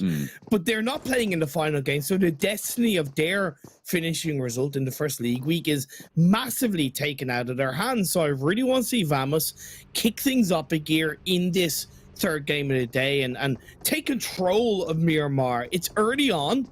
There's a lot of areas of this map to really call your own in the first 2 to 3 circles. But when it comes to that phase 4, phase 5, that's where I want to see Vamos really play. Really play. Team Doom on the southwestern side of Los Leones right now. They're just chilling about, not really anyone else dropping out there, which is to me actually kind of surprising given the plane path, you know, how beautiful it was. It was basically straight over Los Leones. The fact that there's only 1 team to go there, and even then not go in the middle of it, it's interesting. I have to wonder, you know, are these teams or are the teams that normally drop in Los Leones, are they not in this lobby, right? Like, are they not playing in this current lobby to leave such a gaping maw in the middle of what is a very solid spot to drop? It is, and it's one of the few spots within not only Miramar, but across the whole map spectrum of PUBG Mobile where you can have, I would argue, 3 teams land without really interacting with each other. So I'm really glad you brought that point on board. Vamos moving a little bit deeper into the circle from that south side. Big, the first game of the day, they dropped in Chumacera. I think it made sense for them when you looked at the playing path of that game, but this time around, they're back to their normal La Bandita split. I wonder how familiar Vamos are to that. Right now, kind of doesn't look that way with how close they are getting with Doom moving out of Los Leones. This could be looking very unfortunate for Vamos. I wonder if they've spotted it. Not just yet, but I think Suave knows what's up. They're going to be able to see this as Kosti makes the break, but not quite covering the sightlines. They know there's vehicles in the valley, so they know there are players here, which means they're going to have their interest peaked. Another UAS across the way, the pickup, just trying to make its way up the hill from one of the Vamos players. But they're still just biding their time. The thing that concerns me about Vamos with the 2-2 split they have on, actually scratch that, because we have Real Tigers 9 getting very close to the likes of Super Young roster. Ali looking for the confirmation. He is going to get shot in return by Naz, but the counter knock doesn't come through. Finally it does for Mango. Able to get that flush as well. He was out in the open. I mean, I think it was quite bold to take that fight. You don't have control of that ridge line. You get the knock, sure, but unlikely you get the flush. Now it's on Super Young roster to try and come back into this fight. Tam Tam up to the ridgeline. Maybe pick up a teammate and just Scarpa, get 3 players into those later circles and don't really worry too much. But no, takes control of the compound. I like that. I think it's a good position to be holding against a potential push from Real Tigers 9. Yes, it was an uninformed push by Real Tigers 9, but the response they had to that fight was very strong. The fact that they didn't instantly go for the revive, they went for that counter knock, they went for that counter confirmation. Yes, it was given to them on a silver platter, but still, that intuition to not only get the elimination point, but to shut Super Young roster down continues to show us all, while Real Tigers 9 are a team to watch out for and to be, I would say, kind of scared of if you're the rest of the teams in the lobby. Central position for Real Tigers 9 and for the remnants of Super Young roster. The next shift puts it a little bit further north on the circle towards Hacienda del Patron and towards the north side of San Martin. Team Doom making their way onwards. Not really getting into too much bother. Not just yet, anyway. This kind of circle shift was a little bit trickier than maybe a lot of the teams would have liked. Having San Martin in the center of the circle is a little bit like Los Leones, where you really don't want to be hanging around that area. Well, Nazgod hangs around Super Young roster and gets a knock-in elimination for it. Real Tigers 9, they're still on the heels of Super Young roster. Ohamodi and Zero C still standing. 2 players down and out. And it's not an ideal start for the Super Young roster. It should be okay for now, though. They'll still keep on trucking, still keep on surviving, and that's more important than most other things, I suppose. And sat in second place on the tables, they're not going to be too worried about getting a massive number of points, right?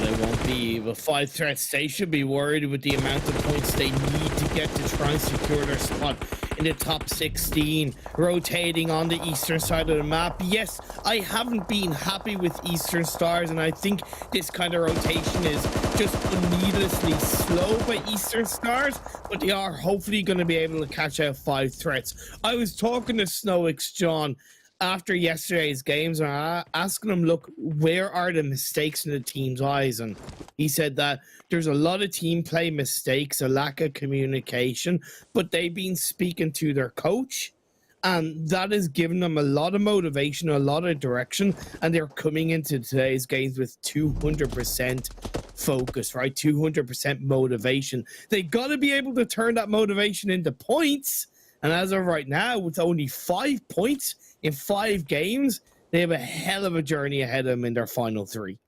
Not easy. Not easy by any stretch. For Romanian Boys, this is a team that sits almost diametrically opposed right now to the 4 Romanian Men. And at the moment, just not having the same sort of performance at all. Sat down Love towards that the bottom word, of the by the tables. way. Diametrically opposed. I love that. Nice. It's good, isn't it? It's good, isn't it? Yeah. It's the same root as the word diameter, and it's sort of the implication is you're on the opposite side of a circle because the diameter is the longest line you can draw within a circle. There you go. Wonderful. I love these kind of, I would say, the John Allen facts, just sprinkled across the cast. So always makes it that little bit more entertaining and informative, as Phase 3 has informed us of where it is going to end. And if Phase 2 was a little bit tricky, this Phase 3 is even trickier, right? Once again, in the heart of Hacienda and San Martin. XTEAM couldn't ask for a better spot to be in, overlooking this city, but they also need to watch their backs arguably a little bit more heavily. You can see, because you can see Giants Gaming, they're pressing closer to them. Everybody's starting to make their way in now.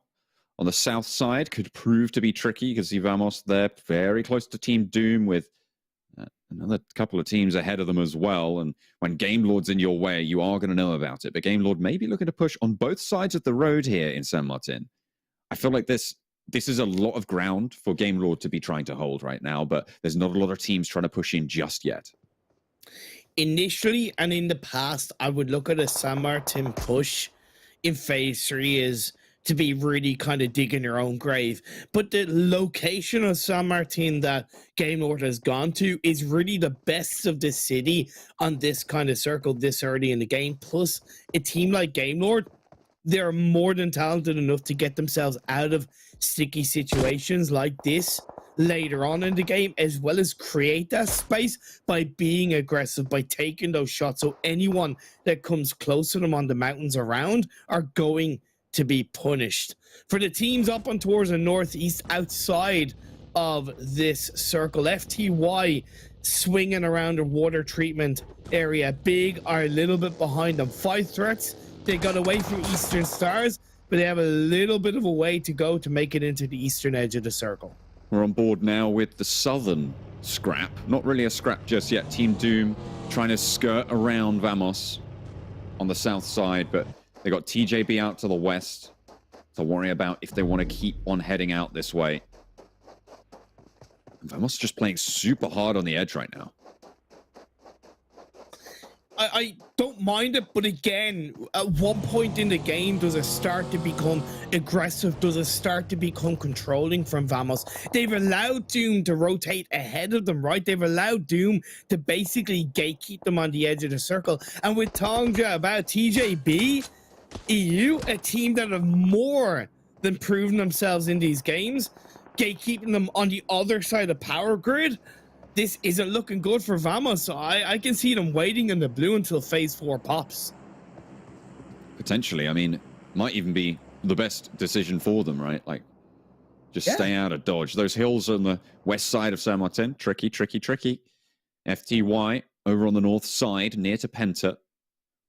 Gonna have to move a little bit further south. There's a shift, and again, towards San Martin. It keeps the whole city involved, but XTEAM, I would say, have some real prime real estate in the middle. You talk about donuts. Holy hell, what a central shift. I wasn't expecting that, John. I was really expecting it to shift away over to the west. This is where Game Lord's shift and split in San Martin could be even more worthwhile for them. Super Young Rosser as well on the northern side of San Martin. 5 threats, Eastern Stars. The battle is going to commence as Big they hold down outside of the circle. This player's very, very close to them from Shockwave, who so far haven't really shown us too much agency in most of their games. But coming up against Big on an outside shift, this is just an outpost for Nightmare. Might look to just regroup with the rest of the team on that skirt side of the circle. What's good for Vamos is not only did Tongja disengage away from the hillside position, they did get a little bit aggressive onto Doom, use the buildings of Power Grid to play around, and now they're taking shots onto Doom. This is much better from Vamos. The shots answering, though, in kind of Doom. Absolutely sit down. Prada, the heel, being stuck in there as well. Mert has a real nice, cheeky little angle there, and another knock goes over towards Prada. Team Doom not letting this one lie down. 3 players alive, but they're making their presence known. Nade over the top. Again, answered by Mert behind this ramp. Quite going to split them, and the nade actually lands on the prop. Hadn't healed up fully. Lobs another one in, and Mert maybe looking to steal the deal here. Bestia goes down as well as the 4-guard for Team Doom goes low. Knocks and knocks and knocks coming through as 4 Romanian boys chime in on the action. Mert? He kept himself alive? He got the squad wipe? Vamos are out of here. The lack of, I don't want to say the lack of confidence, but the lack of security that the rest of Doom had in the job that Mert was able to do. You can see Unreal and his teammate was actually in the vehicle driving away thinking, look, Mert, you're not going to survive. And Mert said, hold my drink. I'm getting out of here and I'm going to stay alive. Oh, speaking of hold the drink, Kapahana locking it down, looks for a 1 versus 4, but finally falls. Last hurdle against Talon, not quite able to get up to scratch, and now it's Talon's turn. Turning around and answering, but Loads of players from the squad going down. 5 threats down to 1 as Athis last stand for Eastern Stars. We said they were a little bit disappointing, but Kapahala stands up, and a perfect cook nade for Athis eliminates the 5 threats, but at the cost of 2 teammates. On one hand, that play from Kapahala was in itself pretty damn impressive, but you got to ask yourself, where is the communication from 5 threats? Where is the kind of in the moment reaction for them to just one by one send themselves on the side of the building? There's absolutely no real aggressive response, calculated response, and they pay the ultimate price. But this is why we say we did not expect this to happen from the Eastern Stars, right? This is why we said we expect more from them, because they can play. They can make those plays happen exactly like that. With 2 players, they want to get a little bit further, get some placement points on board. Those eliminations are not all to do, but beautiful knocks coming in through from Giants. Nade's going to push them back just a little bit, but there's so much done already against PENTA. You have to wonder, what are PENTA going to be able to regroup with here? Just Dwas left. In the words of Blank Tadwas, and he make a bit of a tadpole move and swim to safety. It's not looking the best. There's not much water in Miramar, I tell you that much, and Giants have been able to gather themselves up as a full squad, and they're looking for the final player of PENTA. They get the final flush, looking for Dwas now behind the smoke, just looking for elimination points. Focus is first to find out about it, but the wheel clips, and around the rim, Dwas gets wrapped. Not going to have a good time there. TJB, in the meantime, dealing with 4 Romanian boys handily. Yeah, they push in earlier on, like I said, and they did have 1 player go down. But 4 Romanian boys, you can't make that kind of bold push this late into the game, this late into the circle. Yes, Phase 5 did once again shift towards the city of Miramar, but you've really got to pick the time to make the play. And XTEAM, they were gifted a little bit of space on the western side of the hillside compound because of Giants going up against PENTA. But now, as the circle shifts over to the west, they have it all to do. A crash from Giants onto TJB's position, and 4 Romanian boys tried it before them. They knew exactly all about where those barrels are pointed, and look at this, just picking up those flushes on the back, making sure that those reses are impossible. The rest of Giants sends a little bit further forwards. Nano and Salazar very split now for Giants, as Big get eliminated as well in the melee.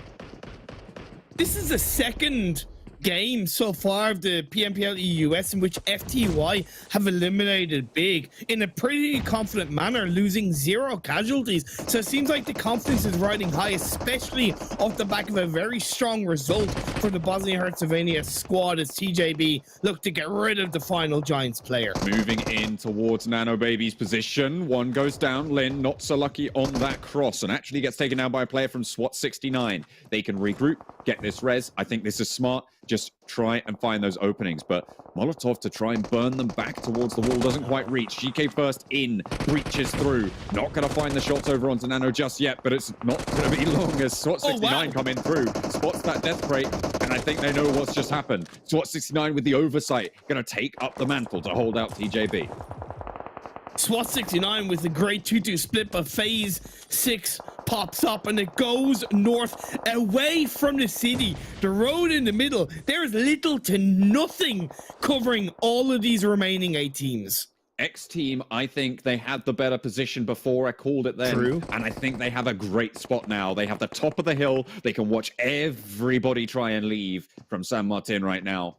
And it's going to be so hard to operate against them. At the moment, the only other team that's out up to the north is actually, I believe, is that yeah, that's FTY, but Addis is down, and there's only 1 or 2 players up there in the meantime for them. Real Tigers 9 taking the battle as an 8 comes out from Nazgod. Super young roster, they're a hell of a team to try and pick apart, but it's only 1 player that's left. I love the confidence Real Tigers 9 have shown so far in this PMPL. I really want to call them Beat 2.0 with how aggressive they've been. Fair enough. I mean, see if it's going to work out for them. Nades just going back and forth between them and the player up the stairs. They have the ground floor, but there's 4 players total, 4 Shockwave. They're going to have to deal with waiting very close. 0C, the last player for Super Young roster here. There's nades put in. That could be good. A perfect cook. And Nasgod seals it. Last player down. Super Young roster eliminated. And I think they pulled that off at just the right time as Phase 6 Blue Zone encroaches behind them. XTEAM, Tongja Bao, they've creviced the top of the hill, Tongja Bao. They're threatening XTEAM spot. Well, XTEAM have so much to deal with right now. They're turning around. GK First is down. Beg for Mercy up top gets cut out of the deal. Tongja Bao continue to push on forwards. They're looking for the flush. 2 players around the side for XTEAM. They had a good spot, and 2 players from Tongja Bao go low. Beg for Mercy, Resable, but it's ticking away. They need to make sure that they stick that. Maxon said XTEAM with Beg for Mercy, they're not having any mercy on this lobby, and in this game, that's what they've done against Tongja Bao. I would argue Swat 69 unfortunately really able to third party because of the threat of a Game Lord behind them, and that's why they've been whittled down to just this hard cover of the blown up vehicles. Oh, this is broadside for Nemo, just absolutely laying down the lead and the law at the same time here. 4 SWAT 69 shots across the way as Zombie spots out Shockwave. 3 players from XTEAM, and this is the Eagle's Nest. This is where they will make their stand. PNL and Nemo, 2 players alive for SWAT 69, and I think they're the only team that can really handle this game right now. Maybe take it away from XTEAM, but it's going to be tricky. Oh my god, the circle though shifts towards the final player of Shockwave. Are we going to see another shocking result and a chicken dinner steal for Shockwave?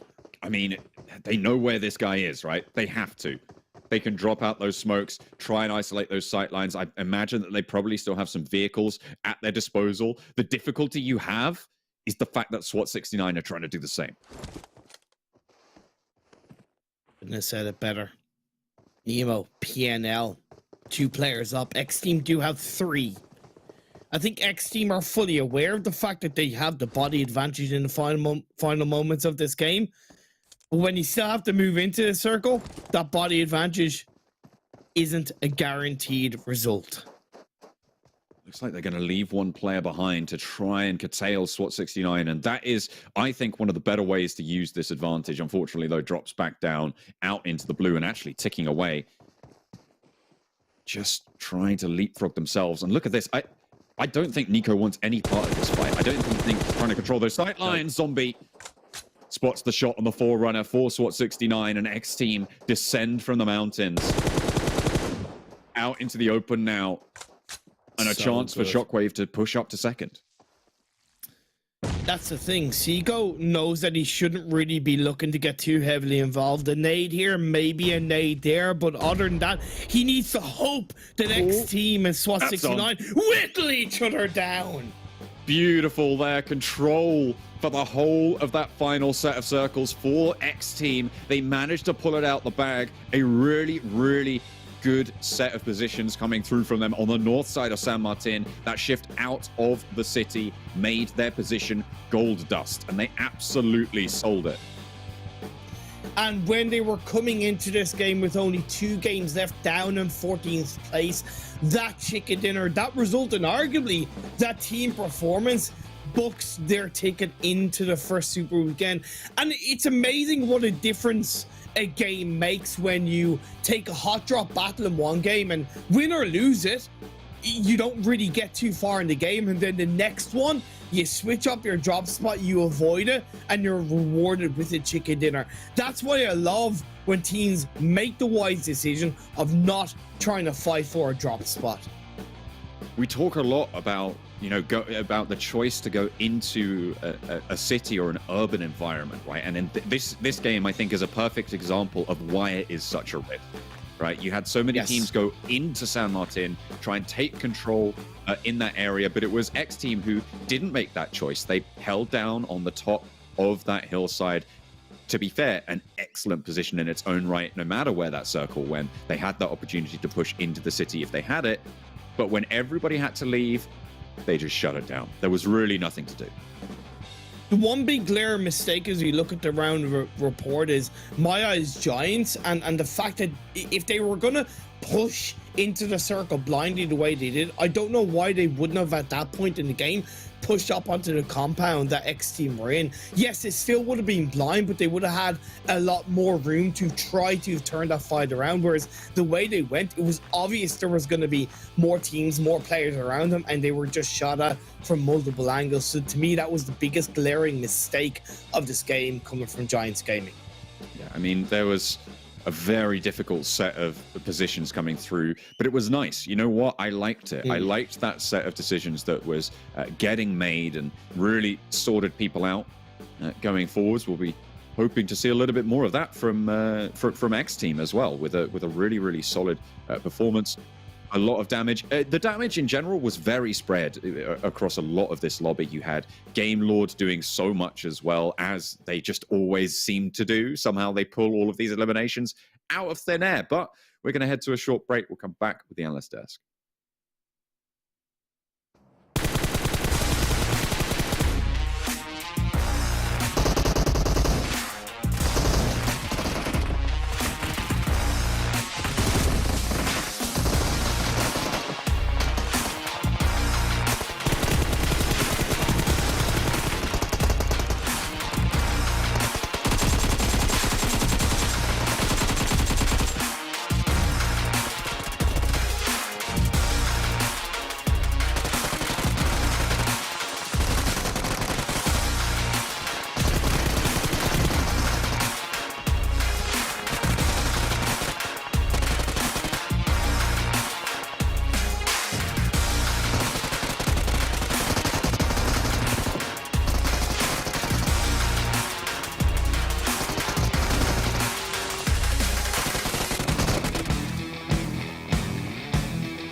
Welcome back, everyone, to the PUBG Mobile Pro League Western Europe Spring 2022 season. We still have fall to come up later on in the year, and then obviously PMGC thereafter, but we have a long time to go until then, so I don't know why I'm talking about it. So instead, I'll talk about how awesome and cute Max looks today. How you doing, Max? No, I'm doing fine. I thought we were going to talk about my bamboo there, but I'm in my bamboo, and I'm looking pretty good. I'm happy with that. Yeah, thank you.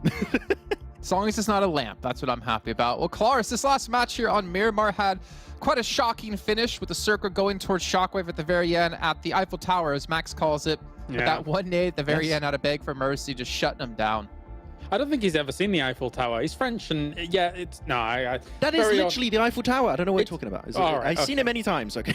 Well, if you say so. Yeah, that was there was a moment where I thought maybe Shockwave could still make this happen. However, you know, once you reveal your position, it's very obvious as to where you're gonna kind of throwing those nades from, so you're going to get eliminated quite easily. Very well done by XTEAM as a whole, especially considering how we came into the day, right, Max? We were thinking to ourselves, you know, is this conflict going to continue between XTEAM and Giants? Evidently it didn't.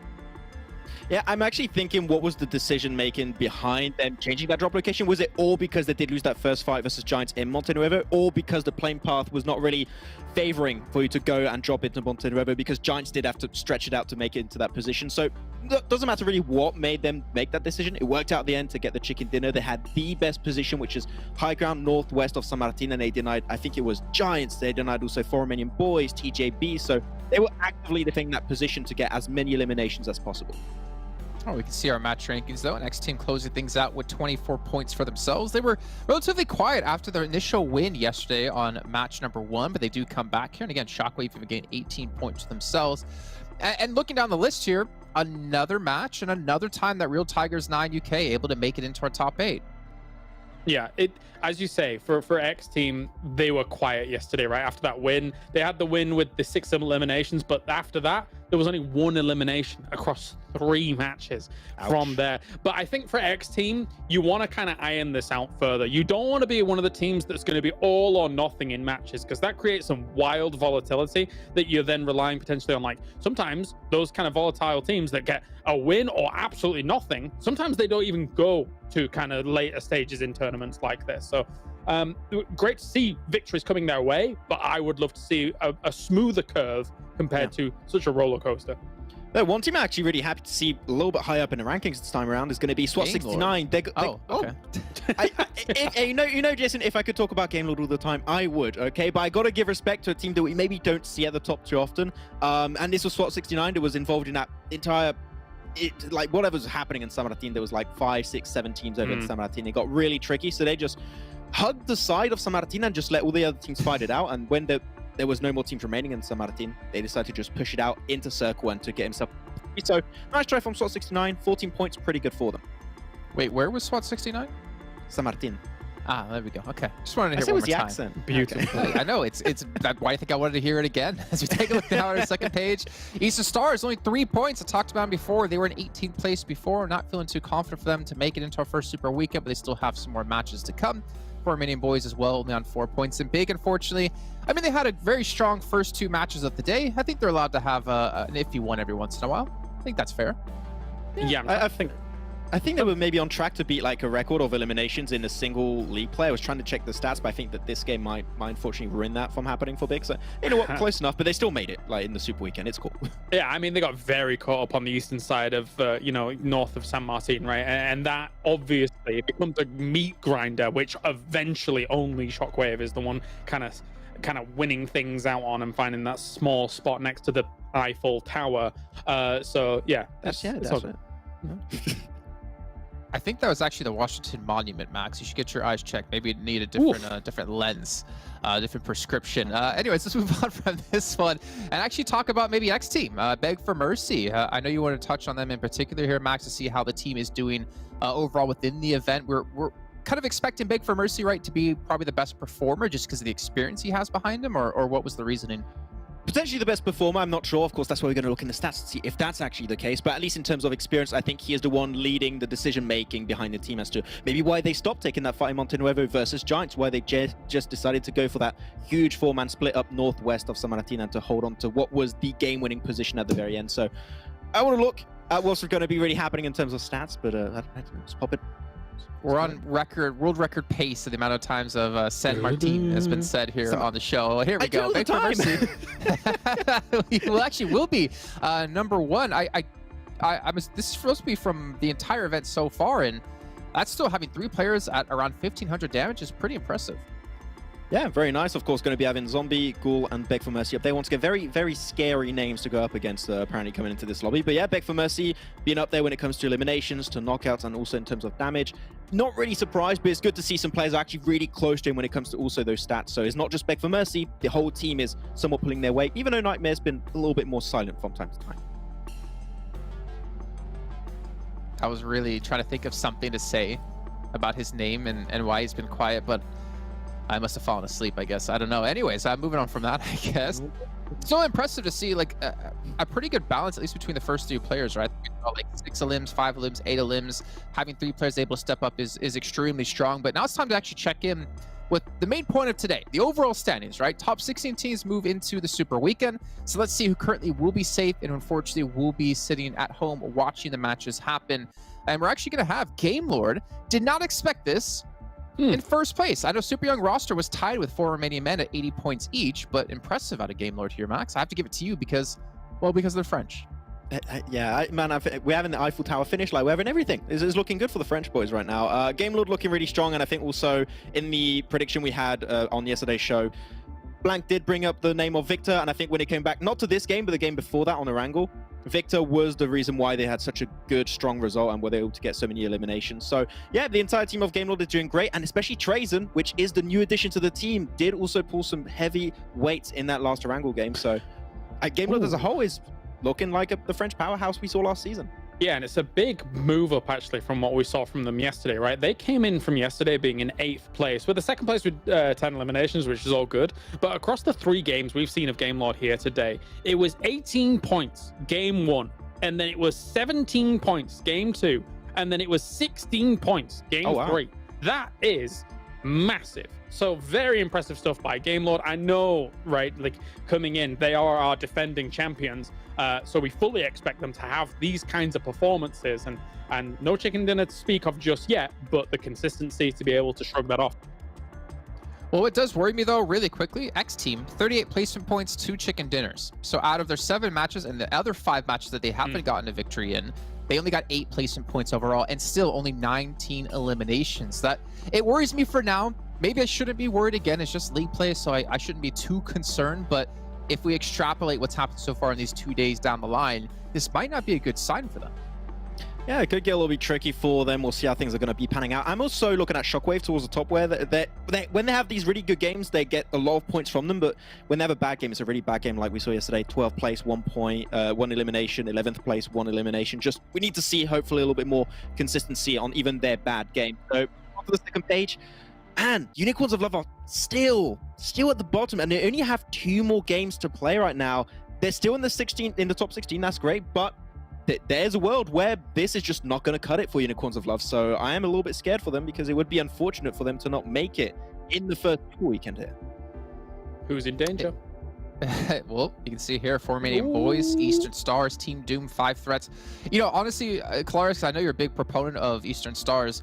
Going into this event, I never would have said they would be threatening, well, they'd be threatened of not making the first super weekend, because just the caliber of players they have, the expertise we've seen out of the team over this last year. But this is a worrying sign for me. It would have looked even worse if the final game of yesterday didn't yield them 7 eliminations, right? So they would have been down only 8 eliminations if it wasn't for that last game from yesterday. I don't know yet what's occurring here. I don't know if it is the change up of having Doran as a starter constantly, and I don't know if just things have not gone their way. We'll have to review things as time goes on and see where it's at, but right now, not great. We did get to see a glimpse, though, right, out of the Warlord himself out of Kapahala, almost winning out like a 1v3 or 1v4 there, but almost doesn't cut it. Let's take a look at the schedule really quickly, though, before we head to our commentators, because we only have 2 matches left to go today. This day is completely flying by, and that means we have Erangel and we have Miramar left to go. But coming into this next match, Group B will be sitting out, and Group B consists of Big, FTY, Real Tigers 9 UK, and XTEAM.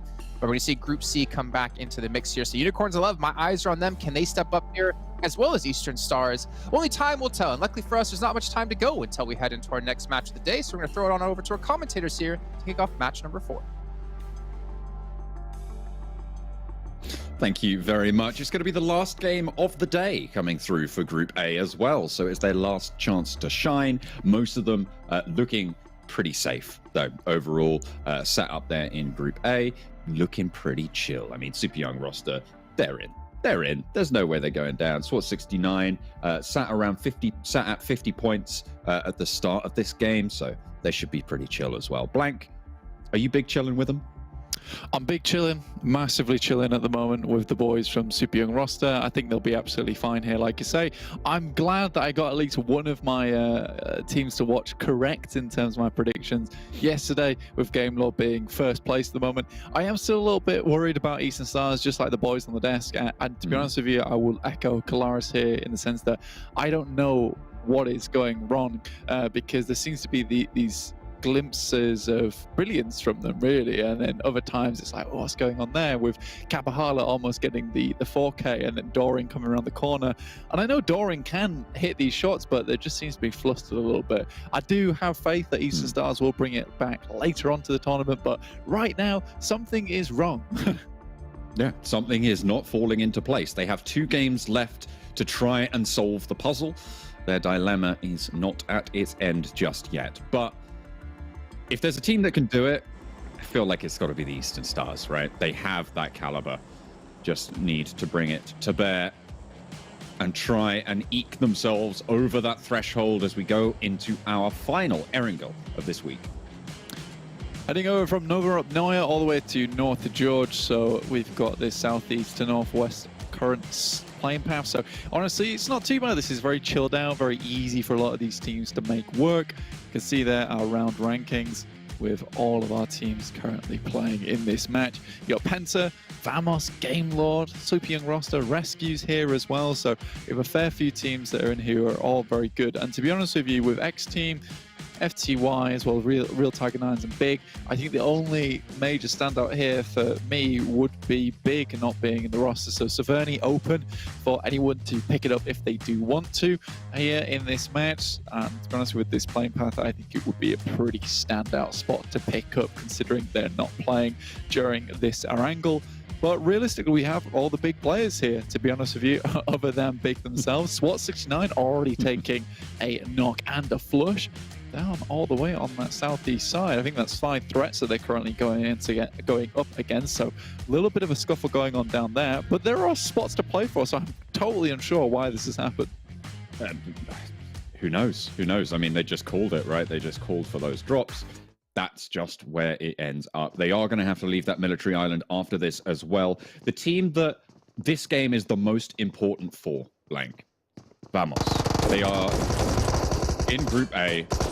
That looked a little bit hairy as the shotgun shells started to pour through, but only Talon goes down on another flush coming in for 5 threats. Very nice. But for me, Vamos, this is their game to have the impact. This is their last game. They're currently sat in that 16th place on that elimination border with all 4 teams below them with another game on top of this one still yet to play. So they absolutely have to play their hearts out here. So we're looking for Vamos to perform. Yeah, and with them being all the way down on the southeast side, they've taken a completely different strategy to their last Erangel where they headed up towards Zaki side. Look at that, Unicorns of Love. Alicio already takes down Doran from Eastern Stars and will get that flush. So we're starting off thick and fast here on our very final Erangel of league play. Number 1. So 61 players in the lobby. 16 teams still alive. That's to be taken for. But realistically, 3 players already being down. This is a very, very fast start to this game at 2 minutes 42. Pretty crazy stuff. Unicorns of Love, though, they're starting things out right. Currently sat, I believe, in 15th place, 35 points. So they're a fair bit ahead of 16, so they're quite safe with 2 more games to play today. But I do think they would like a few more points on board, John, right? Just keep them very, very safe. For sure. I mean, ideally, they want to get up above FTY as well to give them an extra little boundary because, quite frankly, I don't see 5 threats making it this week. And Team Doom as well, going to have a real lot to do. Even in the 2 games they have remain, 5 threats, 6 points, Team Doom, 14 points. It's going to be a lot for them to be able to change it up as much as possible. So if you can get ahead of Vamos, keep ahead of them, and then above FTY as well, who are currently set on 40 points with another game left to play, that's where you want to be, right? So over the course of this game, they want to hit at least 5 points. The more the merrier, of course. More points is better. There's really no 2 ways about it. But if they can get about 5 points for the Unicorns this game, they're looking a little bit safer. Yeah, I think 10 to 15 points, that would see themselves pretty much locked in, right? So you're looking at a few eliminations and a fairly decent placing in this match. But realistically, 5 is the market to hit, considering, well, banking on FTY getting a 0-point game next, which is not always the thing you want to do. But like you say, John, that would be kind of your clear spot to head up towards. So, you've got a goal in front of you, and anything you get on top of that is just a bonus, which is going to see yourself even better. So that's always nice when you're playing as a team and you have like a nice little goalpost that you can aim for going forward. And then after that, it becomes a lot easier, because if they're playing this game like, right guys, let's just get like top 6, top 5, they don't have to focus too much on eliminations. They can really lock those rotations in, make sure they're making the safe ones, and then go from there. Because once you've hit that marker, you know to yourself that everything afterwards, we can play a little bit more free, a little bit more loose. Yeah, and the fact that they've got an elimination already is phenomenal, right? That's a really, really good sign for them. 4 to go. And onto a team that is sat beneath them right now, which curtails their point scoring ability. You know, that expected value of this game has dropped dramatically for the Eastern Stars, who, as we said before, needed to start to step up, currently in the elimination zone. So a real lot of dynamic point scoring going on, even with just that one kill towards the bottom side of the tables, that could decide a lot moving into this Super Weekend.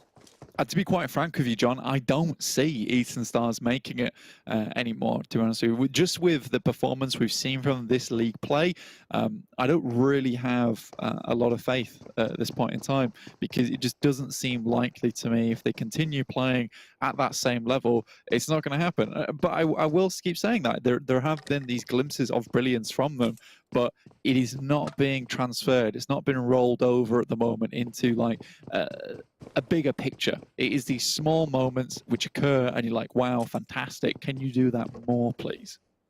It feels like it could be difficult, you know, obviously with the slight change in the roster, it feels like it could be teething issues there. Obviously, there's no way we can know without actually asking them, so maybe we'll have to go away and send them a couple of DMs and figure out just what's going on, because this is not the Eastern Stars we're used to seeing. It for a lot of people, the Eastern Stars is a team to watch, and at the moment, people are closing their eyes.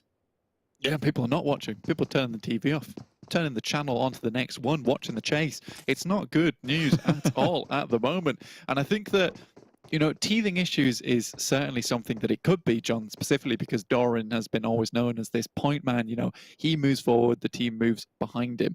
And when you're pretty much moving that into a completely new team, that synergy, that communication becomes a whole lot harder, because the rest of the team has to follow the new guy, where typically the new guy would be like, oh, you guys show me the ropes and then I can see what's happening. But Doran's coming in here and having to take a little bit of initiative of himself, and the team's having to work around that. So I do think that there are teething issues here, but they're happening at the worst time.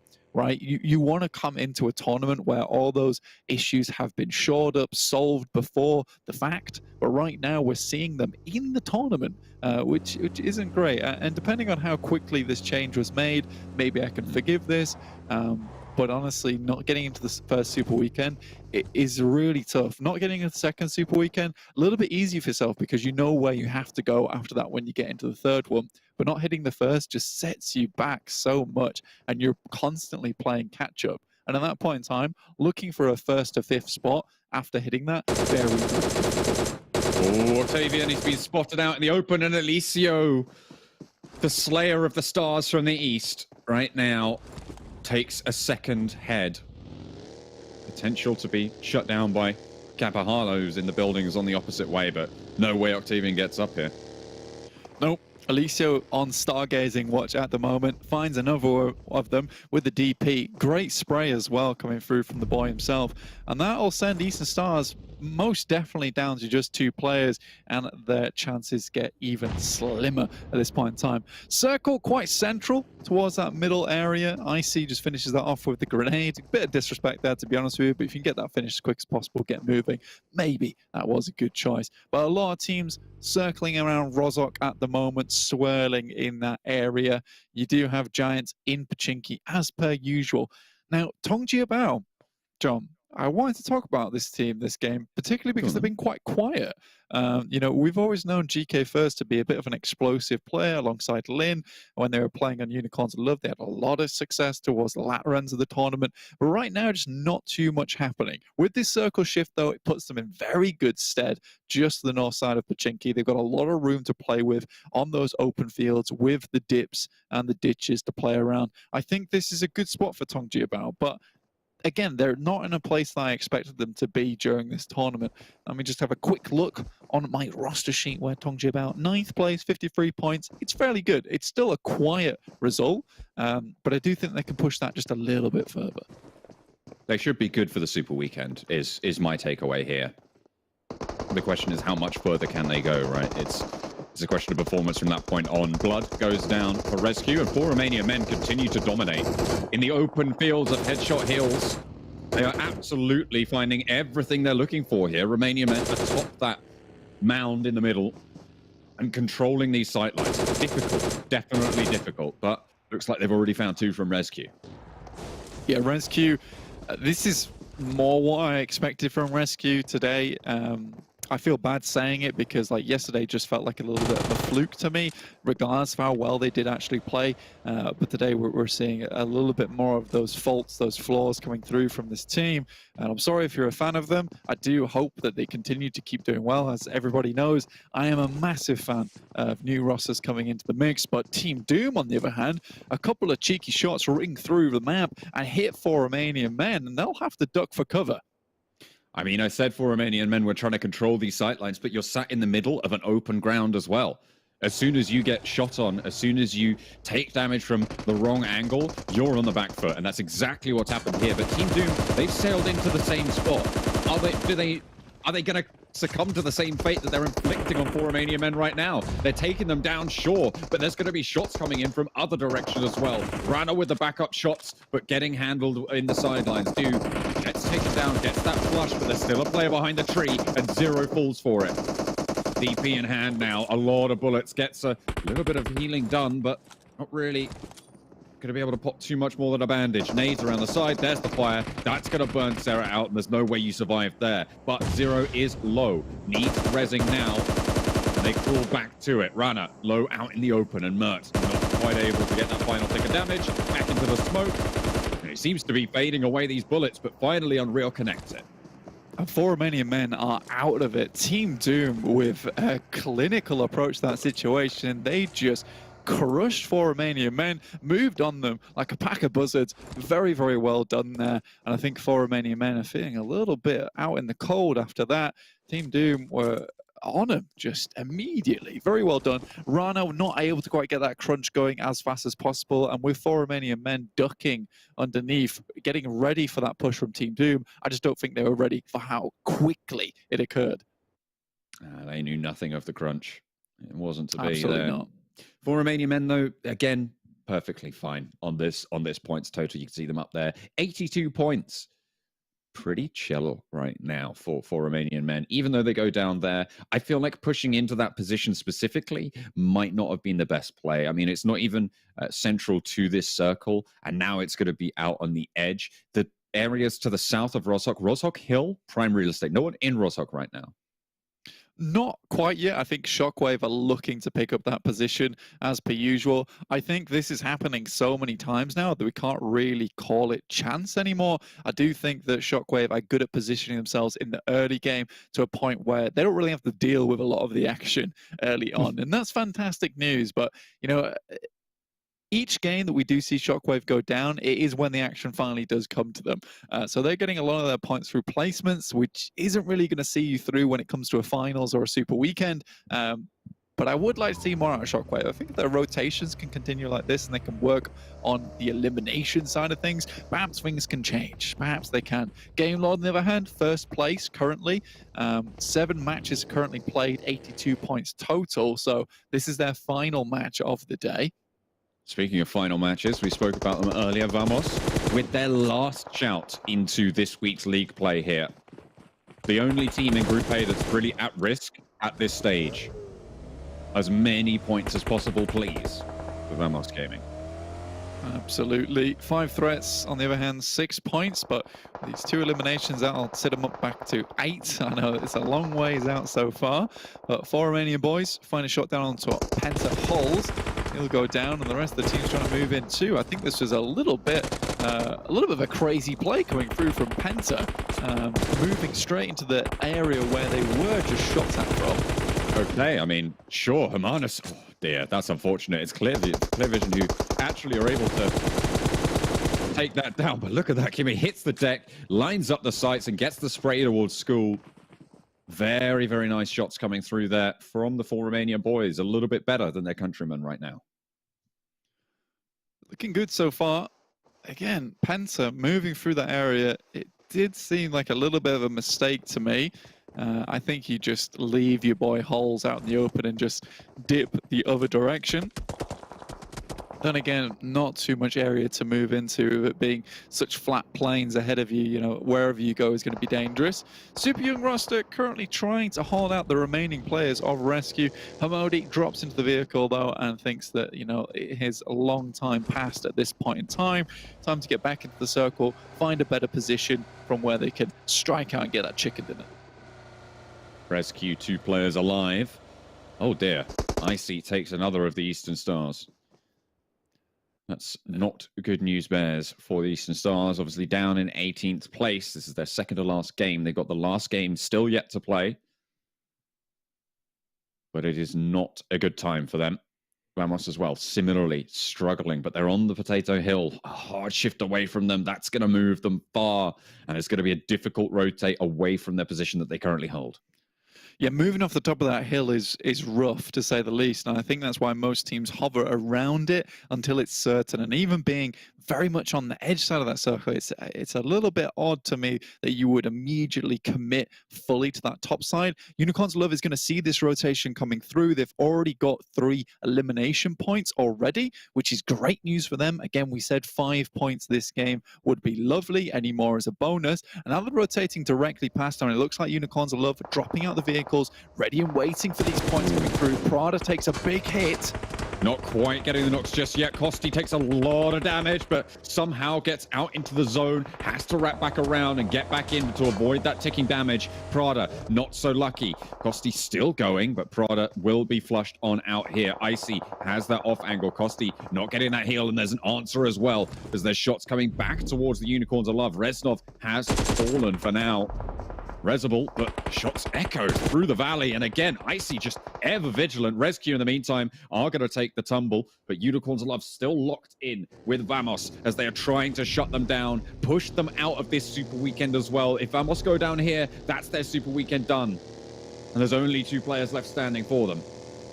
Unicorns of Love will have to leave Reznov behind here. Unfortunately, Bestia goes down to Game Lord, and I believe there is just a singular player remaining from Vamos, as that other player did get flushed out. But Unicorns of Love, they're also moving into that territory, and they have to be wary of Game Lord's position. You can see Rob's there off in the distance, shots ringing through. Alessio's gonna have to take a quick move, tries to go for the run over, gets it. Akashi is down, gets out the vehicle. Oh, it's rough. He makes it happen. Beautiful stuff there, but does get knocked in response. You're right, it is rough. In the meantime, the rest of the Unicorns not really too close by, but Daddy does have some oversight here. Looks for the flush onto Akashi and will be able to pick it up. Game Lord, top of the tables right now, not willing to let this one lie. Daddy moving through. They've still got Icy and Daddy up and standing, and Alessio down in the open. Maybe looking for the flush here, but Daddy repositions. I think this is smart, to be honest. You follow up with Icy. You've already got 6 eliminations, and now it's time to pick up those placement points. They're not looking for a top 3, but a top 6, top 7. That'll do them just nicely with another game to play here, John. Honestly, I think they're absolutely fine with this kind of result. I certainly would be. 6 eliminations. They've already broken that points boundary. Onto the gravy train. Vamos, though, not so lucky. This is their last chance, and I think they started this game up in 16th place with 4 Romanian boys doing as well as they have so far. They are now sat behind them in the overall standings. Giants at the moment to move through the smoke. Super young roster are on the hillside, so they have the high ground. It's going to cause a few problems. Tong Jiabao been off the distance does mean that Giants are currently stuck between a rock and a hard place. Super young roster applying the pressure still. Tong Jiabao, not a bad spot. Again, quietly good coming through from Tong Jiabao at the moment. Just racking up those points slowly but surely. Quick spray from Hamodi, doesn't find anything, but he knows there's players over there. The smokes give the game away. The Eastern Stars were eliminated in the meantime, which gives them only 1 more chance today. The last game of the day of this league play to have that point scoring total that we have come to expect from them, and they haven't really been able to achieve so far. 1 more chance, but it won't be here. Vamos, they go down, and with it, their hopes of getting into this Super Weekend. That is Vamos out. Moving forward, super young roster spraying down towards Giants. And they are looking to take down everybody in their sight lines. The vehicle goes up and Giants go down. Ali makes it work for them. And down they go on the south side. Only, I think that's one player left, or yeah, just the one player left for Giants Gaming on that south. Yeah, he was hiding out in the vehicle, actually, and I don't think anyone from Super Young roster spotted him, and they still haven't. He hasn't breathed a single whisper during that entire fight, but it will save him, but for how long, that's the real question. Super Young roster keeping Xerox off towards that northwest side, just spotting for themselves. Pretty good. Unicorns are loved, though. They're taking a fight with 4 Romanian boys. Icy is doing work. Oh, we knew this guy was supposed to be the hot shot, and he absolutely tears them apart over on the top of the RESQ hill. Icy single-handedly takes down the 4 Romania boys. Stronghold up the top of that hill affords the Unicorns a little bit more opportunity to keep that gravy train flowing. Sits them down and puts them back in class. Now it's Shockwave looking find anything they can on this northeast edge. Minos takes a big hit, though, and this fight is going all over the place. Very wrong. It's so chaotic. All of these teams trying to leave. RESQ again suffering from having been pushed into these urban environments early. And having to leave now as the circle shifts them away. Shockwave. They're playing on the boundaries, but the nades are ringing out. On the north side of RESQ, on the ground floor, they know where Tiger is. And the nade is through the window. They're going to post it in, but Tiger's repositions. Team Doom, though, finds a shot over towards Game Lord themselves. There'll be another one down for them. Just Narvalo and Robs remaining. Tongjiabao takedown clear. Alking there with a quick vehicle rundown. Still looking to make their way in. Clear out the area, but it's clear vision. Hamodi ruins the chances of Tongjiabao with the help of Samo. Nades in through the windows again, and they keep that pressure up. They forced him out into the open, and Tigers doesn't take the shots. Fair enough. Here's the cook on, and the nade in through the window, and that's the one they needed. Shockwave eliminated. Down 7th place, though, so decent points. But with each team that goes down, Unicorns rack up more and more points. Yeah, already with a plethora of elimination points underneath their belt. I mean, this game went just about as good as they could have hoped it for. Super Young roster with that northwest scout in Xerox, they're able to hold down this position, regroup. They've got a fantastic spot in the circle now. This is really, really well done. We'll see if anyone can dismount them from this area. Clear vision. They have got a couple of vehicles to play around with, but Xerox, he's unleashing the grenades. Just forcing them back, allowing Tam to move forwards just that little bit. Pop the nades into this little crevice, and they might just suffer for it. There's the nade they were looking for. Zero finally gets the bombardment and clear vision out. 5 teams remain. Wonderful stuff.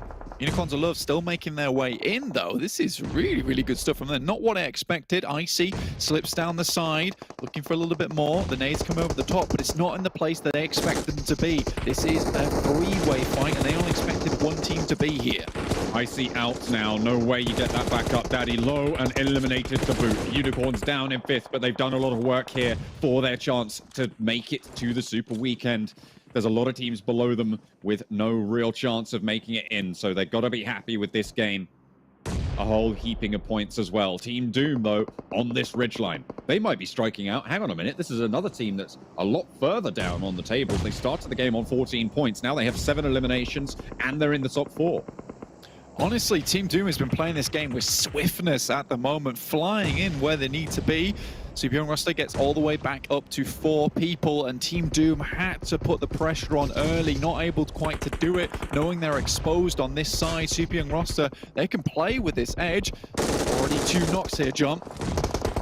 Another one as well as Mert falls. Just 0 standing now for Team Doom, and I think you get spotted out there. A real any way to make that work, and 3 teams remain. Just the Group A players, by the way. This is the last game for all 3 of these teams. Super Young roster is looking to top the charts here as they finish out their final game of the day. Game Lord remains, though, defending their position right at the top, but Super Young roster with 13 eliminations. This is a big game for them already. In comes the swing for Swat 69. PNL somehow crosses that road and gets all the way up to the hill with no smoke cover. No idea how he made that happen, but you know what? Congratulations. A couple of swivels in the buggy. You make it happen with the zigzag. Boy 6 just behind. To see if he can find any shots. Making sure he can scout out. Game Lord really just have smokes and a buggy to their name. Not much else. I mean, the ground is so open at this point in time. CPU and roster almost certainly should be able to clutch this one out with PNL going down to practically no HP, and still the bombardment rains through. Just peppering the ground around him, but the sliver of HP holds strong for now. DKA boy holding out behind the shack, but the circle will push everybody towards Super Young roster.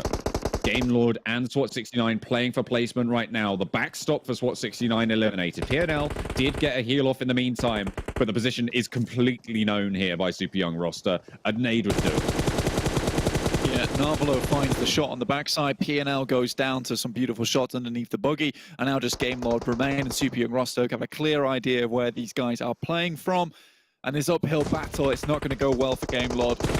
Rob's already going down. Narvalo last to stand. 15 eliminations. If they get another one, this is the highest point game so far, but Narvalo's not done. Tam suppressed on that ridgeline, regroups, and Hamodi just hits the deck, plays that forward position. Tam has the bead onto Narvalo, but the shimmy, the shake, Hamodi's up to bat, and Narvalo looks for more. It's another, and Game Lord might steal this away. Tam at the top, the last player for Super Young roster, lands one shot, lands two, but can't quite find the rest of it. Tam finally able to shut down Game Lord. It looked hairy, but at the top of the tables, it's Super Young roster with a 16 elimination chicken dinner.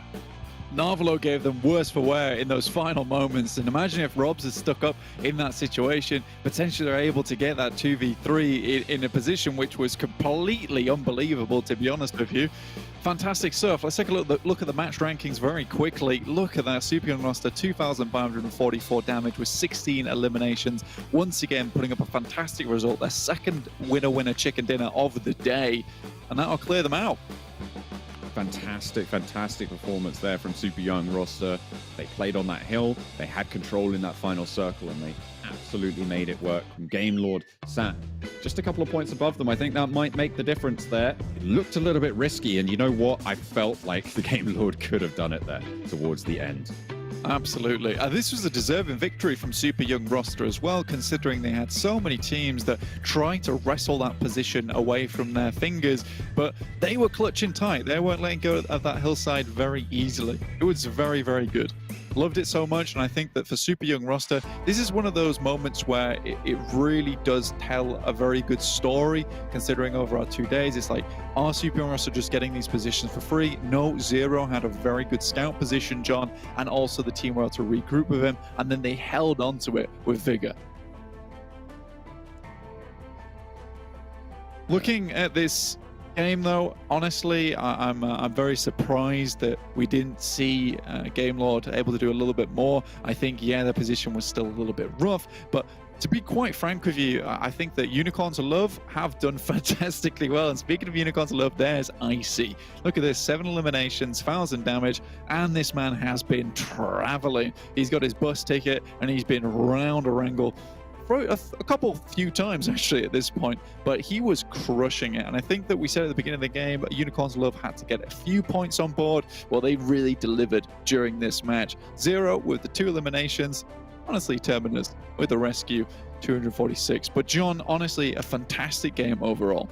Yeah, very, very solid coming through from there. So really nice to see that they were able to clinch that one out. But unfortunate for Vamos Gaming, who will go down and not have a chance to regroup those points after the end of that game. It's just not going to happen for them. I think they finished that game in 18th place, which means that there is no way that they can qualify for this first Super Weekend, but it is still all to play for the rest of the teams. I mean, there's still a lot going on for the teams down the bottom there. Around the boundary, you're going to be looking at teams like Romanian Boys, like Team PENTA, Team Doom as well, off the back of their performance in that game, going all the way to the end. So very much exciting going into the final game of the day, but we're going to head back to the analyst desk to set us up for the final league play of this week.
And it's time for another player interview here for the PMPL Western Europe Spring Season 2022. Today I have the pleasure to be joined by Icy of Unicorns of Love. So before we get into any questions here, Icy, how you feeling, man? How you doing?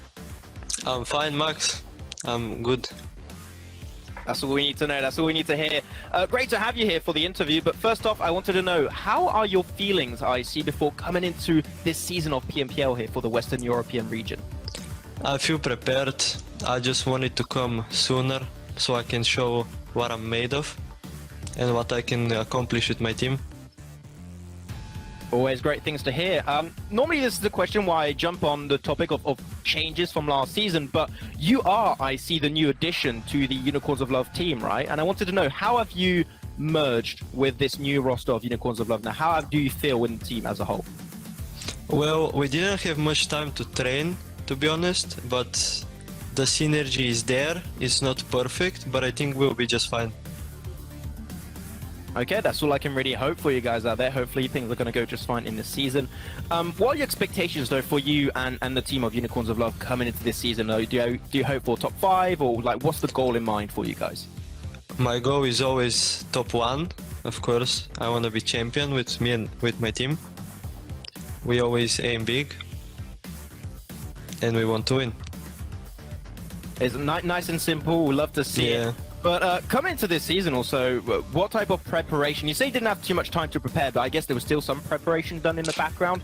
What have you done to try and get ready for this event? Well, we have played loads of tourneys and scrimmages with my team. We had 2 training leagues with mostly PMPL teams. We could see how the other teams are doing in such lobbies and prepare for PMPL. And what would you say is your ultimate goal / ambition for this year of PUBG Mobile Esports? Make it to PMGC and finish top 5 there. And that's all I can really wish for you guys. But now, as I like to do at the end of these interviews, do you have anything you would like to say, I see, potentially to the Unicorns of Love fans out there that are going to support you and your team as the event goes on? I do have what to tell them. Watch us wreck everyone. That's perfect. Thank you so much, Icy, for the interview. Really appreciate your time, and best of luck going into PMPL. Thanks, man. See you.